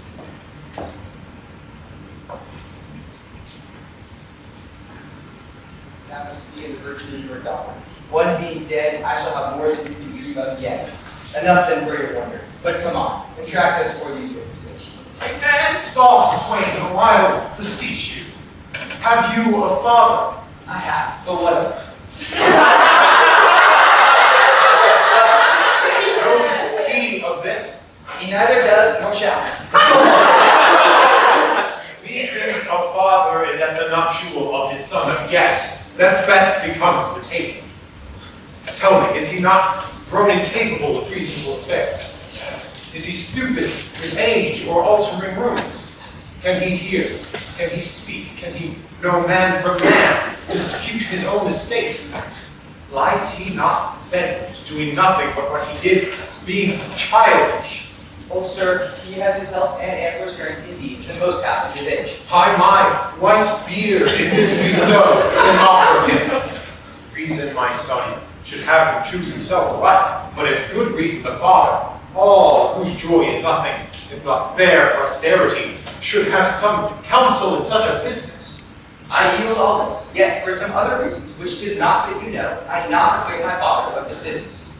Let him know it. He shall not. Prithee, let him. No, he must not. Let him, my son, he shall not grieve of knowing thy choice. Come, he must not.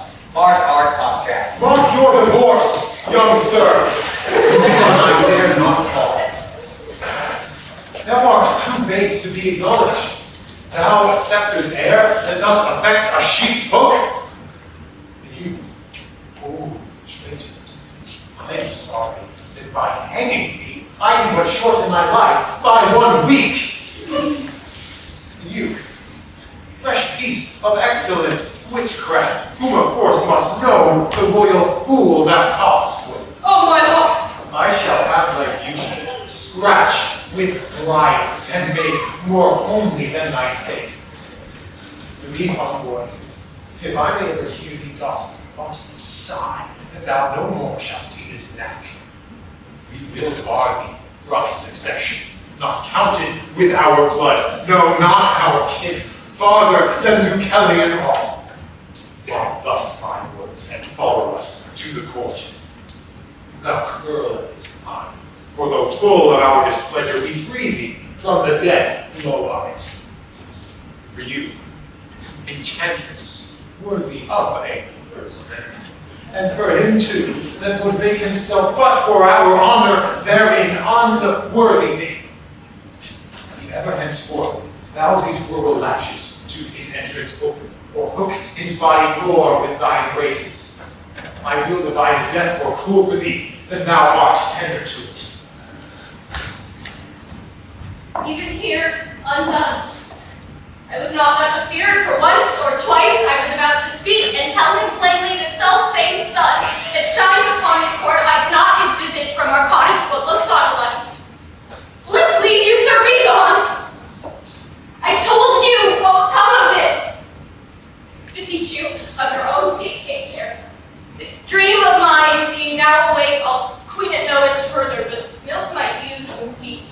Why, come now, father, speak, ere thou diest. I cannot speakest, nor thinkest, nor dare to know that which I know. Oh, sir, thou hast undone a man of 83 who thought to feel his grave in quiet.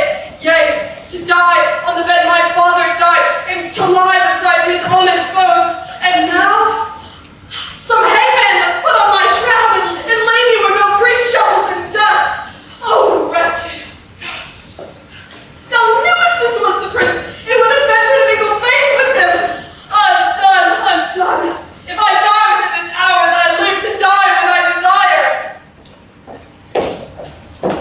Why look you so upon me? I am but sorry, not feared, delayed, but nothing altered. What I was, I am, more straining on for plucking back, not following my leash unwillingly. My gracious lord, you have known thy father's temper. At this time will allow no speech. Or do I guess you mean to purpose him any? Nor will he allow the sight of you at this time, I fear. So until the fury of his sign is settled, come ye not before him. I not purpose it. I think Camilla. Indeed, my lord. How often have I told you 'twould be thus? How often said my dignity would last until 'twere known?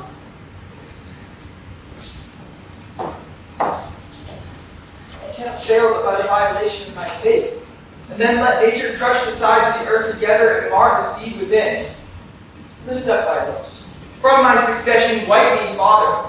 I am heir to my affection. Be advised. I am, and by my fancy. If my reason will thereto be obedient, I have reason. If not, my senses better pleased with patterns do bid it welcome. This is desperate, sir. So call it, but it does fulfill my vow. I needs must think of honesty. Camilla, not for Bohemia, nor the pomp that may be there at gleam. For all the sun sees, or the closed earth gleams, or the profound sea hides in unknown fathoms, will I break my oath to this, my fair beloved. Therefore I pray you, as you have ever been my father's honored friend, when he shall miss me, as in faith I mean not to see him any more, cast your good counsels upon his passion. Let myself and fortune tell him for the time to come. This you may know, and so deliver. I am put to sea with her who here I cannot hold on shore, and most opportune to our need I have a vessel rides fast by, but not prepared for this design. What course I mean to hold shall nothing benefit your knowledge nor concern either of you. Oh, my good lord, I wish your spirit were easier for advice or stronger for your need. Hark, Brigida, I'll hear you by and by. He's irremovable, resolved for flight. I'd be happy if in going I could frame to serve my turn. Save him from danger, bring him love and honor. Purchase the sight again of my dear Cecilia, and its unhappy king, my master. I thirst to see. My good Camilla, I am so fraught with curious business that I leave out ceremony. I think you know my poor services and the love I have borne your father. Very nobly, as you deserve. It is my father's music to speak your deeds. Not little of this character have been thought as recognized. Well, if you think I love the king and through him, what's nearest to him is your grace itself, then heed but my direction. If your more ponderous and settled project may suffer some alterations, then on my honor I'll point you where you shall go when you shall have a welcome come to your highness. You may enjoy your mistress, for I see no disjunction but by, as heaven forfend your ruin, marry her, and in your absence I will strive to qualify your distance from your father and bring him up together. How, Camilla, may this almost a miracle be done, that I may call thee something more than man, and afterward trust to thee? Have you thought where to go? Not any yet, but as the unthought of accident is guilty of what we wildly do, so we profess ourselves to be the slaves of chins, and flies of every wind that blows. Well, if you will not take this path, but must undergo this flight, make for Cecilia, and there pledge yourself and your fair princess, for I see she must be, for Leontes will have her happy see Leontes opening his three arms and crying a welcome forth, asking forgiveness from his son as toward the father. Where an air divides him between his unkindness and his kindness. The one he tries to help, the other grow faster than thought of time. Worthy Camilla, what color for my visitation shall I hold up before him? Sent by the king, your father, to greet him and to give him comforts. Sir, the manner of your bearing towards him, in which you, from your father, I shall write down things known betwixt us three, so that he will not perceive that you come from your father's very bosom and speaks from his very heart. I am bound. There is some sap in this. Oh, of course, more promising the wild dedication of yourself to unpaved waters, undreamed shores, to certain miseries enough. No hope for you. But as you shake off one, take another, nothing so certain as your ankles, which hold you where you loathe to be. But no prosperity's very bond of love, whose fresh complexion and whose heart's affliction. One of these is true. I think affliction may subdue the cheek, but not take in the mind. Hey, say you so?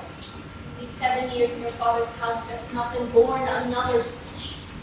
Camilla, she's as forward of her breeding as she is in the rear of our birth. I cannot say it is a pity she lacks instructions, for she seems a master to most to teach. Your pardon, sir. For this I'll blush your things. But oh, Perdita, the thorns we stand of. Camilla, preserver of my father, now of me, medicine of our house. How shall we do? We are not furnished like Bohemia's son, nor shall appear in Cecilia. Do not fear, my lord, I think you know where my fortunes lie. It shall be my care to have you royally appointed, as if the sea they were mine.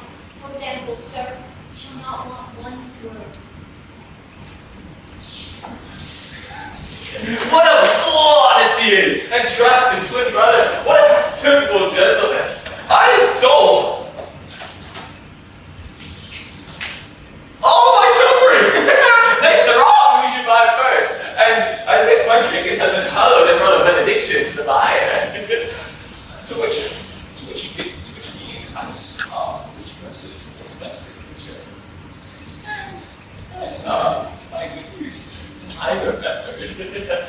My clown, who wants something to be a reasonable man, who's so distracted by tune that he will not stir his state from his meditations until he abode tune and words, for so drew the rest of the herd to me that all the other senses stuck in deaf ears. You could have pinched a blanket, 'twas senseless.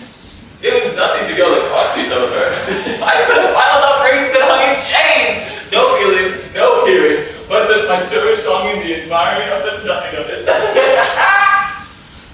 So in this time of lethargy, I cut and picked most of their festival verses, and had not the old man come in with a hubbub against his daughter and the king's son, I would not have left him first alive in the whole army. Nay, but the manner of these very letters, being there as soon as you arrive, shall clear that doubt. And those which overture the king Leontes? Shall satisfy your father. Happy be you. All that you speak shows fair. Who have we here?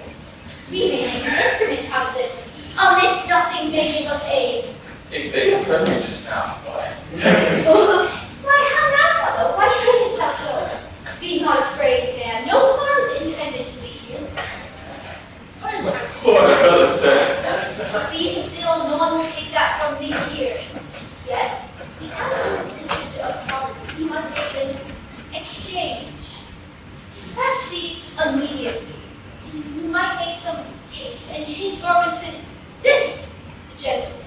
Though his pennyworth may be the worst, holy, here is some food. I am a poor fellow, sir. I know well enough. Nay, prithee, dispatch me instantly. He's half flayed already. Are you in earnest, sir? I smell that you're not. Dispatch, I breathe. Unbuckle! Let's go to mistress prophecy from home. We must make a covert.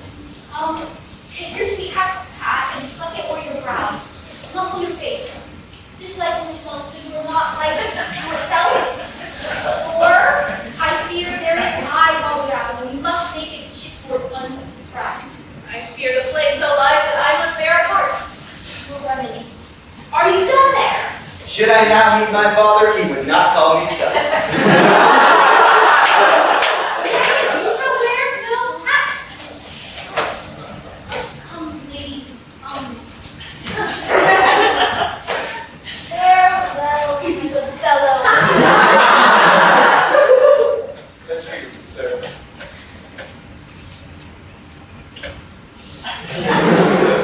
Oh, Perdita, the hip which Wayne forgot. I pray you, a word. What I shall do next is to tell the king of their escape and whether they are hanged. My hope lies that I may convince him to follow after, and in his company I may review Cecilia again, for which sight I have a woman's longing. Fortune speed us. Thus we set on Camillo to the seaside. The swifter the better.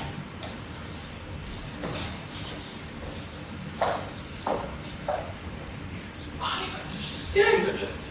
I hear it. To be a cutpurse, one must have a good ear, a quick eye, and a nimble hand. A good nose is requisite also, to smell out work with the other sexes. I see that this is the year that the unjust vandal thrive. What an exchange this has been with our boots. What a boot has been with this exchange. I see that this year the gods do connive at us, and we may do anything except for. The prince himself is but a piece of iniquity, fleeing away from his father with his claw at his heels. If I thought it worthless and honest to acquaint the king withal, I would not do it. I consider the more knavery, and therein I am constant to my profession.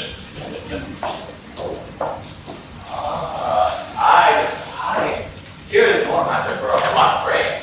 Every lane's end, every church, shop, hanging, session. You must be careful, man. It works. See, there's no other way but to tell the king that she's a changeling and none of your flesh and blood. Nay, but hear me. Go to it. Since she is none of your flesh and blood, has offended the king, and so none of your flesh and blood is to be punished. Come, we must show the king the things, the secret things, everything but what she has with her. Having done so, the law will whistle, I warrant you. We shall go to the king and tell him every word, and of his son's pranks too, who I may say is no honest man, not to the king, nor to me, to go about to make me the king's brother-in-law. Brother-in-law is the furthest you should have been from him, and make your blood dear, why I know how much now. Very much. To the king, there are such things in this mortal that will make him scratch his beard. I pray to be at the palace. Though I'm not naturally honest, I'm so dishonest. My chance. Let me pocket up my peddler's excrement. How now, Rustis? Whither are you bound? To the palace, it is like your worship. Your names, your ages, your affairs there, the condition of that portal, your dwelling place, what can be ingredient, and anything else that is fit to be known, discover! You're playing then, sir. A lie.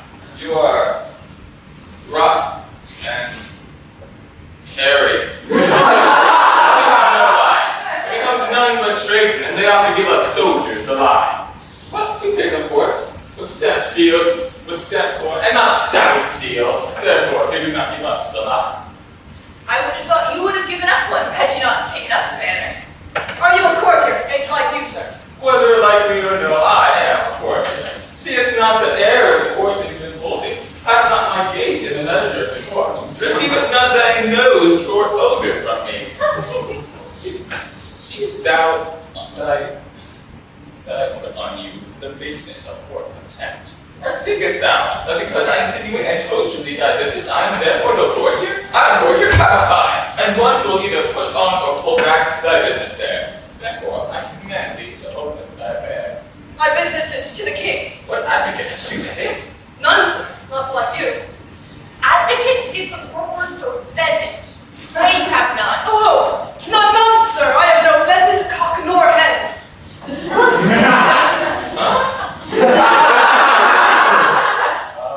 Blessed are we who are not sinful men. The anticipation made me like these arms, and therefore I shall not stay.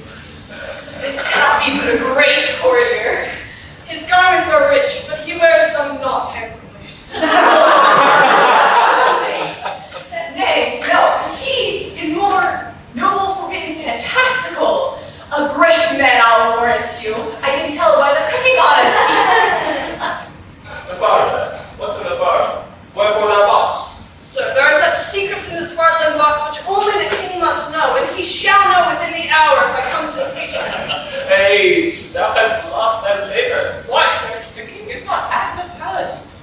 on aboard a new ship to air himself and to breathe melancholy. For if thou beest capable of being serious, thou must know that he is full of grief. So 'tis said, sir, about his son, that he should have married a shepherd's daughter? Oh, if that shepherd be not handfast, let him fly! The curses he shall have, the tortures he shall feel, shall break the back of man, the heart of monster. Think you so, sir? He alone shall suffer what bitterness can make harsh, and the mind cruel. But those who are germane to him, though removed 50 times, shall all come under the hangman. And though it be a great pity, 'tis necessary. A sheep wishling rogue, a ram tender, to offer to have his daughter come into grace. Some say he shall be stoned. But that death is too soft for him, say I. To draw our rope into a sheep pot, all deaths are too few, the sharpest too easy. Hath the old man a son? Heard you, and like you, sir. Yes, a son. Who shall be flayed alive! Then going to look with money, he set on the head of a wasp's nest, and stand till he be 3/4 of a dram day. Then raw as he is, and in the hottest day prognostication proclaims, he will be set against a brick wall, the sun shining with the sun of eye upon him, where he is beholden with lies blown to death.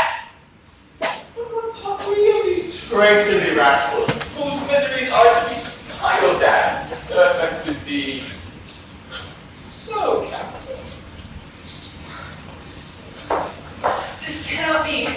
You cannot be with great authority. Close with him and give him gold. For though great authority be a bear, it has been known to be led by the nose with gold. Show the inside of your purse to the outside of its hand. Remember, stoned and flayed alive! If it please you, sir, to undertake this matter for us, here is the gold that I have, I'll make it as much more, and I'll leave this young man and come with you till then. After I've done what I've promised. Aye, sir. Well, you loyalty. Are you a party in this business? Of a sort, sir, but though my life be pitiful, I pray I'll be flayed out of it. Oh, that's the case of the shepherd's son. Hang him. He'll be making an example. Comfort, good comfort. We must to the king and show him our strange sights. We'll be gone else. Sir, I will give you as much as he does when the deed be accomplished, and remain as he says. Your pawn until it's be delivered to you. I will trust you. Go to the seaside. Go on the right hand. Oh, look on the hedge. I follow you. We are blessed in this man, I say, even blessed. Let's do as he bid us. He was brought to do us good. If I had a mind, to be honest, I see that fortune would not suffer me. She comes booties in my mouth.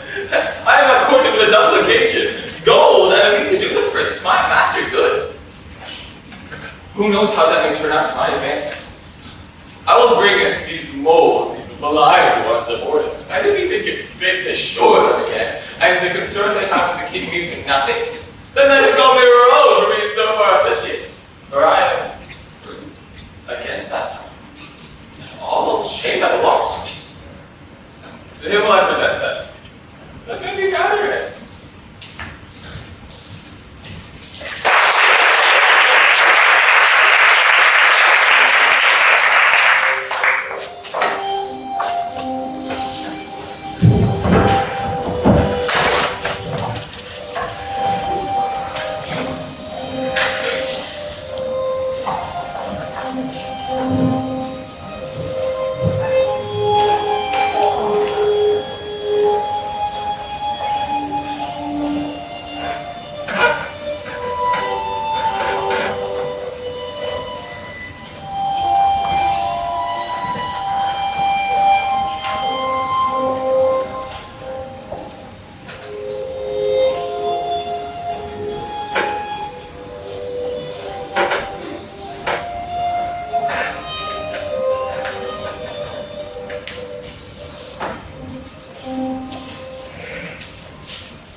your evil, and with it, forgive yourself.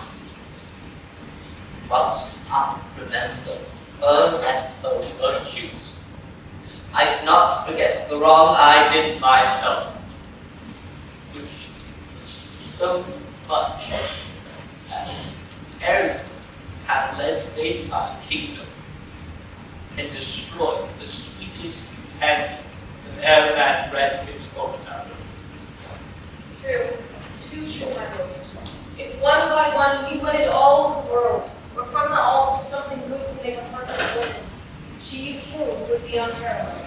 Killed, and she I killed.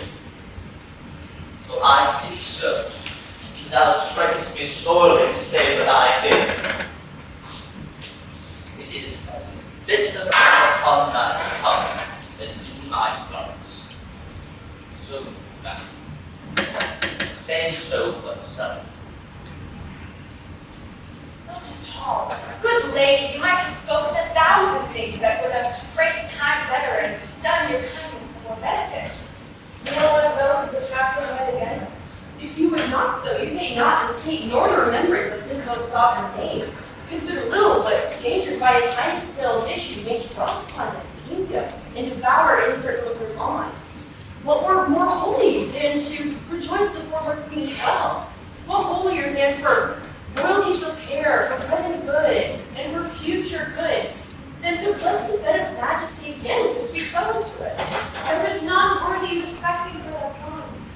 Besides, the gods will have fulfilled their secret purposes. For is not the divine Apollo said, is it not the tenor of his oracle, that King Leontes shall not have an heir till his lost child be found? Which that shall is all as monstrous to our human reason as my Antigonus to break his grave and come again to me, who, on my life, did perish with the infants. 'Tis your counsel, my lord, should to the heavens be contrary, opposed against their wills. Care not for issue, but crown will find there. Great Alexander left his two ways, so his successor was not to be best. Oh, dear Luna, who has the memory of her line I know in honor. Oh, if ever I swear me to thy counsel, I might now have stood looking upon my beautiful eyes and take treasure of her lips. And left them more rich for what they proved. Thou speakest true. No more such wives, and therefore no wife. One worse and better use would make her sated spirit again possess her corpse, and on this stage where we offenders stand, soul vexed, and begin, why to me? Had she such power, she had just cause. It would incense me to murder her I married. So, were I the ghost that walked, I'd thinking mark her eye, and slowly for what dull pardon it then I shriek, that even your ears should rift to hear me, and the words that follow should be remembered mine. Stars, stars, and all else dead and ghosts. Fear no wife. I'll have no wife of you. When you swear never to marry but thy wife freely, Never, so be blessed my spirit. then would my lords bear witness to his oath. Tempt him of much, unless another as like Hermione as is her picture affront his eye. Good man, I have done. Yet, if my lord will marry, if he will, sir, no remedy but to live. Give me the office to choose you a queen. She shall not be so young as was your former, but she shall be such as walked your first queen's ghost, it should take joy to see her in your arms. We shall not marry without business. That shall be when your first queen's again the breath. Never till then. One that gives out himself, Prince Florizel, son of Polixenes, and his princess, the fairest I have yet beheld, desires access to your high presence. But of him he comes not like his father's greatness, his approach so out of circumstance and sudden. Tells us 'tis not a visitation fragrant, but forced out of need or accident. What trade? But few, and those but me. His princess to say you were with him? Aye, she, the most fairless, peerless piece of earth my eyes have yet beheld, and the son heir shall reign. Oh, Hermione, as every present time doth boast itself the love of an Iran, so must thy grave with ways of what's now. Sir, you yourself have said and writ so, yet your writing down is clearer than that. She has not been, nor was not to be equal. Thus you were slow with her once. 'Tis shrewdly apt to say that you've seen a better. Your pardon, madam, the one I almost forgot. Your pardon. The other, when she hath obtained your eye, will have your tongue too. She is a creature that, would she begin a sect, would quench the zeal of all professors else, make proselytes who she but did follow. How? Not women. Women will love her that she is a woman worth more than any man, men that she is the fairest of all women. Leonis, yourself assisted with your awkward friends. Bring them to our embracement. Still, 'tis strange she should still mock so. Had our prince, jewel of children, seen this hour, he had fared not with us ill. There was not a full month between their murders. Seems no more. You don't be dying to me again when talked of.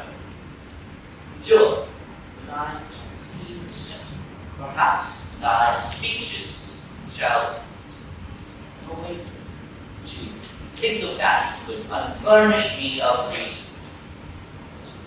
Where they from? Your mother was most true to wedlock, prince, for she did print your royal father off conceiving you. Your father's image is so hit in you that I should call you brother, as I did him, and speak of something widely performed by us before. Most dearly welcome. And this your princess, goddess, alas, I lost a couple that betwixt heaven and earth might thus have stood, begetting wonder as you gracious couple now. And I lost the society, the amity too of your brave father. For whom, though I bear in misery, desire I might once more to look upon. By his command, I like you to touch Cecilia, and from him give you all greetings that a king at friend can send his brother. And but infirmity, which waits upon worn times, hath sometimes ceased his wish to live. He had himself the lands and seas twixt your throne and his measure to look upon you. Whom he loves, he bade me say so, more than the scepters and all that bear them live. Ah, brother, graceful gentlemen, the wrongs I have done thee stir afresh within me. These my offices, so rarely kind, are but interpreters of my behindhand slackness. Welcome hither, as is the spring to the earth. And thou hast exposed this paragon to the fearful usage, at least of gentle, healthy dread Neptune, to greet a man not worth her pains, much less the adventure of a person. Good my lord, she came from Lydia. Where the warlike smallest, who is feared and loved, doth reign. Most royal sir, from thence, from him, whose daughter his tears proclaimed his pardon. Thence, a prosperous south wind friend, we have crossed to execute the charge my father gave me for visiting you. I have my best train from your Sicilian shores dismissed, who for Bohemia bend, to signify not only my success in Libya, sir, but my arrival and my wife's in safety here in Rome. The blessed gods doth purge all infection from the air while you doth climate here. You have a holy father, against whose person, so sacred as it is, I have done sin, for which the heavens, taking angry note, have left me issueless. But your father's blessed as heaven merits it with you, worthy his goodness. Alas, what might I have been? Might I a son and daughter to look upon? Such goodly things as you. Most noble sir, that which I report will bear no credit when not the proof so nigh. Bohemia greets you from himself by me, and desires to retouch his son, who has both his dignity and duty cast off. He fled from his father, from his hopes and with his shepherd's daughter. Bohemia! Yes, Bohemia, here in your city. On the changing scenes of this fair couple, you see on the way the father of the seeming lady and the mother, who having both their country quitted with this young prince. Camillo has betrayed me, whose honor and whose honesty till now endured all weathers. Lay it so to his charge. He's with the king, your father. Camillo? Where? Camillo, sir, I now came from him who has these poor wretches in question. Never saw I wretches so quake. They kneel, kiss the ground, forswear themselves as often as they speak. Bohemia shuts up his ears and threatens them with daggers, death and death. Oh, my poor father, the heavens sent spies on us, will not have our contract celebrated. You are married? We are not, nor are we like to be. The stars I see will kiss the valleys first, the odds of high and lows alike. My lord, is this the daughter of a king? She is. Well, she is my wife. At once I see you come along a bit slowly. I am sorry, sir, that you have so parted from his liking, where you were tied in duty. And sorry that your choice is not as rich in worth as beauty, that you might well enjoy her. Dear, look up. Though fortune, visible and enemy, should chase us with my father, power no jot hath she to change our loves. I beseech you, sir. Remember, since you had no more to time than I do now. With thought of such affections, step forth mine advocate. At your request, my father will grant precious things as trifles. Will he do so? I beg your precious mistress, which he counts by trifle. Sir, my liege, your eye hath too much use in it. Not a month before your queen died, she was more worth such gazes than what you look on now. I thought of her even in those looks I made. But your petition is yet unanswered. I will to your father. Your honor is not overthrown by your desire. I am friend to them and to you, upon which errand I now make towards him. Follow me, and mark which way I make. Come, my lords.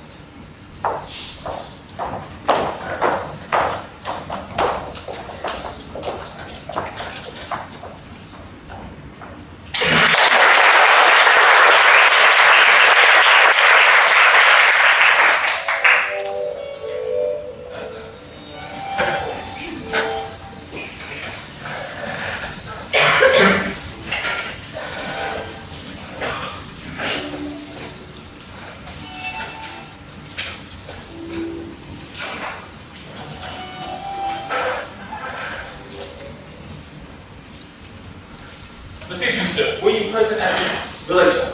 I was by a opening of portal, heard the old shepherd deliver the manner where he found it, whereupon, after a little amazingness, we were all commanded out of the chamber.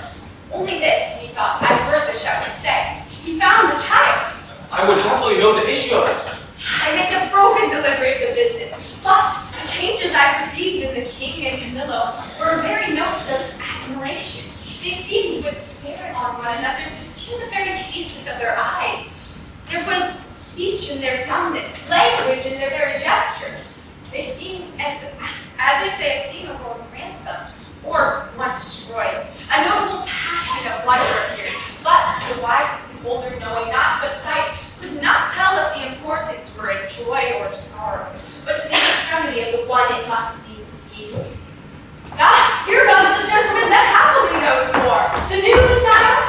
Nothing but bonfires. The oracle is fulfilled. The king's daughter is found. Such a deal of wonder has broken out within this hour that the ballad makers could not be able to express it.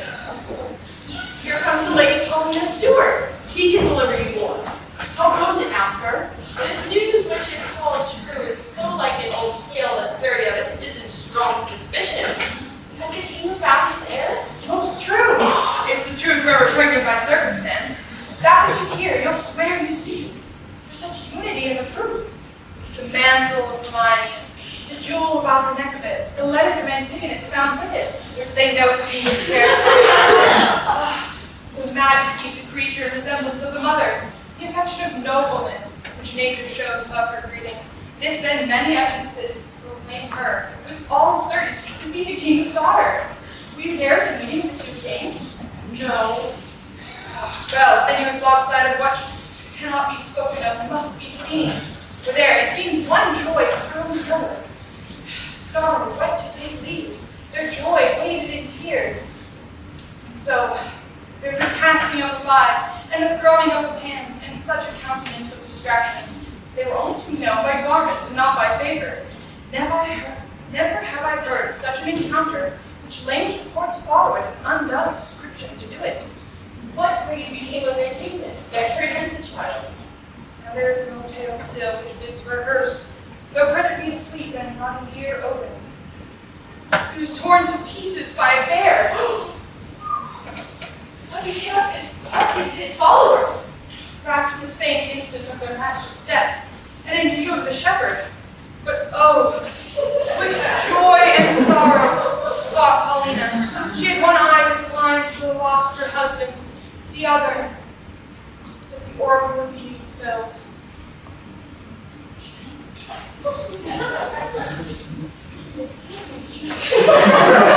That's worth the audience of kings. Was the prettiest act, and that which mine eyes angered. Cup the water, though not the fish. When at relation to such a tale, the king did lament and confess. Ah, if all the world had seen it, the woe had been universal. Are they yet returned to court? No. The princess, when she heard her mind the statue in keeping of Paulina, did stare with all greediness and affection, and they were to stay itself. I thought that she had some great matter there at hand, for she hath privately twice or thrice a day, ever since the death of Hermione, visited our removed house. Shall we thither, and with our company be still rejoicing? What would be that hath the benefit of access? Every wink of an eye, some new grace is born. Our absence makes us unthrifty to our knowledge. Let's along.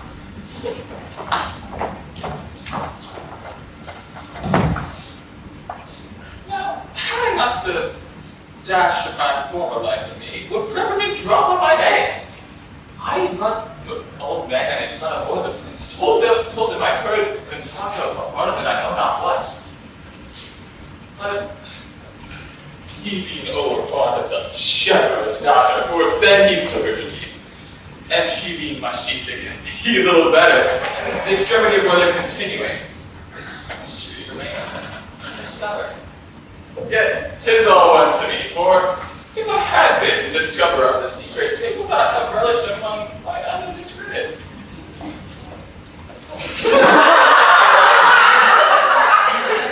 here come those who have done good to against my will, and already appearing in the blossoms of their fortune.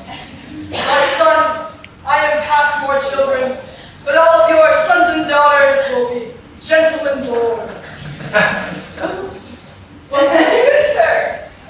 You declined to fight with me this other day because I was no gentleman born. See you with these clothes, say you see them not, and think I am still no gentleman born?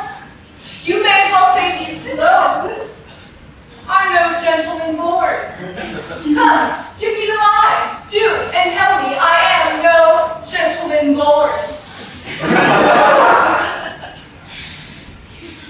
I know you now, sir, a gentleman. And have been any time we've passed 4 hours. And so have I, my son. And so you have, but I was gentleman born before my father. For the prince took me by the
And I will be so, sir. It's my power. By all means, please open your hands.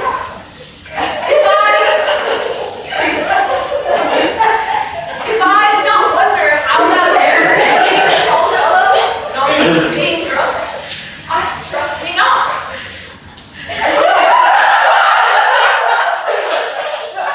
Hark, the princes and kings, our kingdom, are off to see the queen's picture. Come, follow us. We'll be thy good masters.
Oh, I crave the good Paulina, the good comfort that I have had. What sovereign sir, I did not well, I know so. All my services you have paid home. But that you have vouchsafed your hound brother and these attracted heirs of your kingdom, my poor house to visit, it is a surplus of your grace, and never which my life may last to answer. So we honor you with trouble, Paulina. But we came to see the statue of our queen. Your gallery hath been passed through, not without much content in many singularities, but we saw that not my daughter has come to look upon the statue of her mother. As she lived peerless, so her death I face. I do well believe excels whatever yet can look upon her hand a man hath done. Therefore I keep it lonely, apart. But here it is. Prepare to see the life as lively and mocked as ever. Still, sleep not death. Hold. And state as well. I like your silence. It all the more shows off your wonder, but yet speak. First you language. Comes it not something near? But natural, hostile. Sigh me, dear stone, for I would say thou art mine. Or at least she and I not child. For she was as tender as infancy and grace, be it Paulina. Hermione was not so much wrinkled, so aged as Not by much. So much the more our mother's excellence. Let's go by some 16 years and make that live now. as she might well done. So much livelihood is now piercing to my soul. Oh, thus she stood, begetting such life of majesty, warm life, as now she coldly stands. I blush to her. Oh, I am ashamed. Doth the stone not vaunt me for being more stone than it? Oh, royal queen, there is magic in thy majesty, which has my evils conjured to remembrance. From thy fiery daughter took the spirits standing by the stone. Then give me leave. And do not say 'tis superstition that I kneel and implore her blessing. Dear lady, gracious queen, that ended when I but began. Come, give me that hand of yours to kiss. Oh, patience! The statue has been newly fixed, the color's not dry. Sir, the sorrows are too sore laid, which is 16 winters not allay. So many summers dry. No joy, but sorrow, scarce joy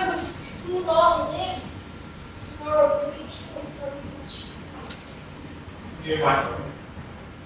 Let him that was the cause of this have power to take off so much grief from you as he will build up himself.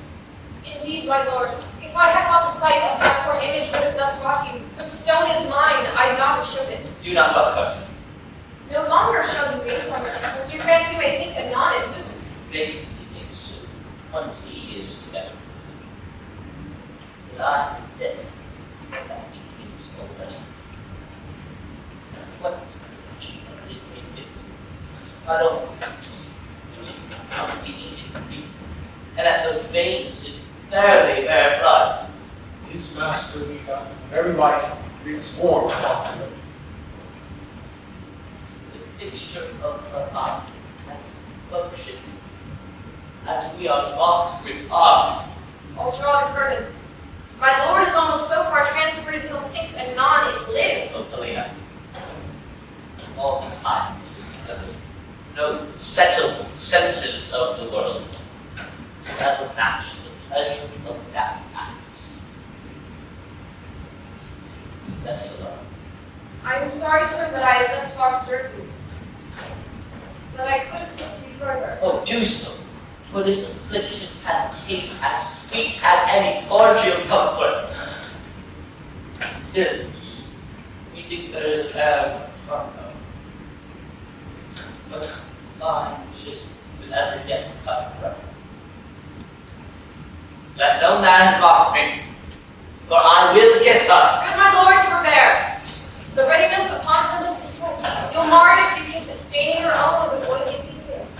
Shall I draw the curtain? No, not these 20 years. So long can I stand by. Wrong. Either forbear, and presently the chapel, or resolve you to more amazement. You can behold it, I'll make the statue move indeed, descend and take you by the hand. But then you'll think, which I protest against, I am assisted by great powers. But you can make her do, I am content to look on. But to make her speak, I am content to hear. For it is as easy to make her speak as move. It is required you do awake your faith. Then all stand still. Or those who think it is unlawful business I am about, let them depart. Proceed. No foot shall stir. Music, awake her, strike. This time, descend, be stone no more. Approach, strike all who look upon with one. Come, I'll fill your rhythm. Stir, nay, come away. But grief to death and numbness, for from him dear life redeems you. You perceive, she stirs. Start not. Her actions are as holy as you hear my spell is lawful. Do not shun her until you see her die. Then present your hand. When she was young, you moved. Now in age, as she becomes. She's warm. If this be magic, let it be art as lawful as eating. She embraces him. She hangs around his neck. If she pertains to life, let her speak too. Make it manifest where she has lived, or how stolen from the dead. As she is living, word but told you should be hooted after her won't fail. But it appears she lives, though she speak not. Mark it with love. Please you to interpose their hour. Kneel and pray your mother's blessing. Turn quickly. Our Perdita is found.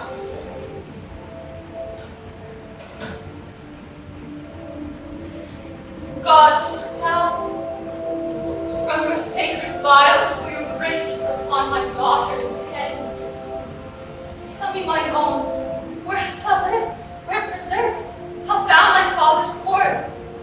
For thou shalt know I, knowing by Paulina the orphan hope thou wast to me. Preserve myself to see thee this year. There's time enough for that, lest they desire upon this bush to trouble you joys of my ambition. together, you precious witters all, your exaltation partake to everyone. I, an old turtle, will wing me to some withered bough, and bear my mate, as never to be found again. Lament till I am lost. Oh, peace, Paulina. Thou shouldst a husband take thy my consent, as I thy line of life. But how is to be questioned? For I sought the dead I loved, and many a prayer in vain I said upon her grave. Let's run this place. What look upon my brother, both your pardons, that ill between your holy looks I put my ill suspicion. This your son-in-law and son unto the king, whom heaven's directing his strong flight to your daughter. Paulina, lead us from hence, where we may each one leisurely demand and answer to his part performed in this wide gap of time, since first we were dissevered. Hastily lead away.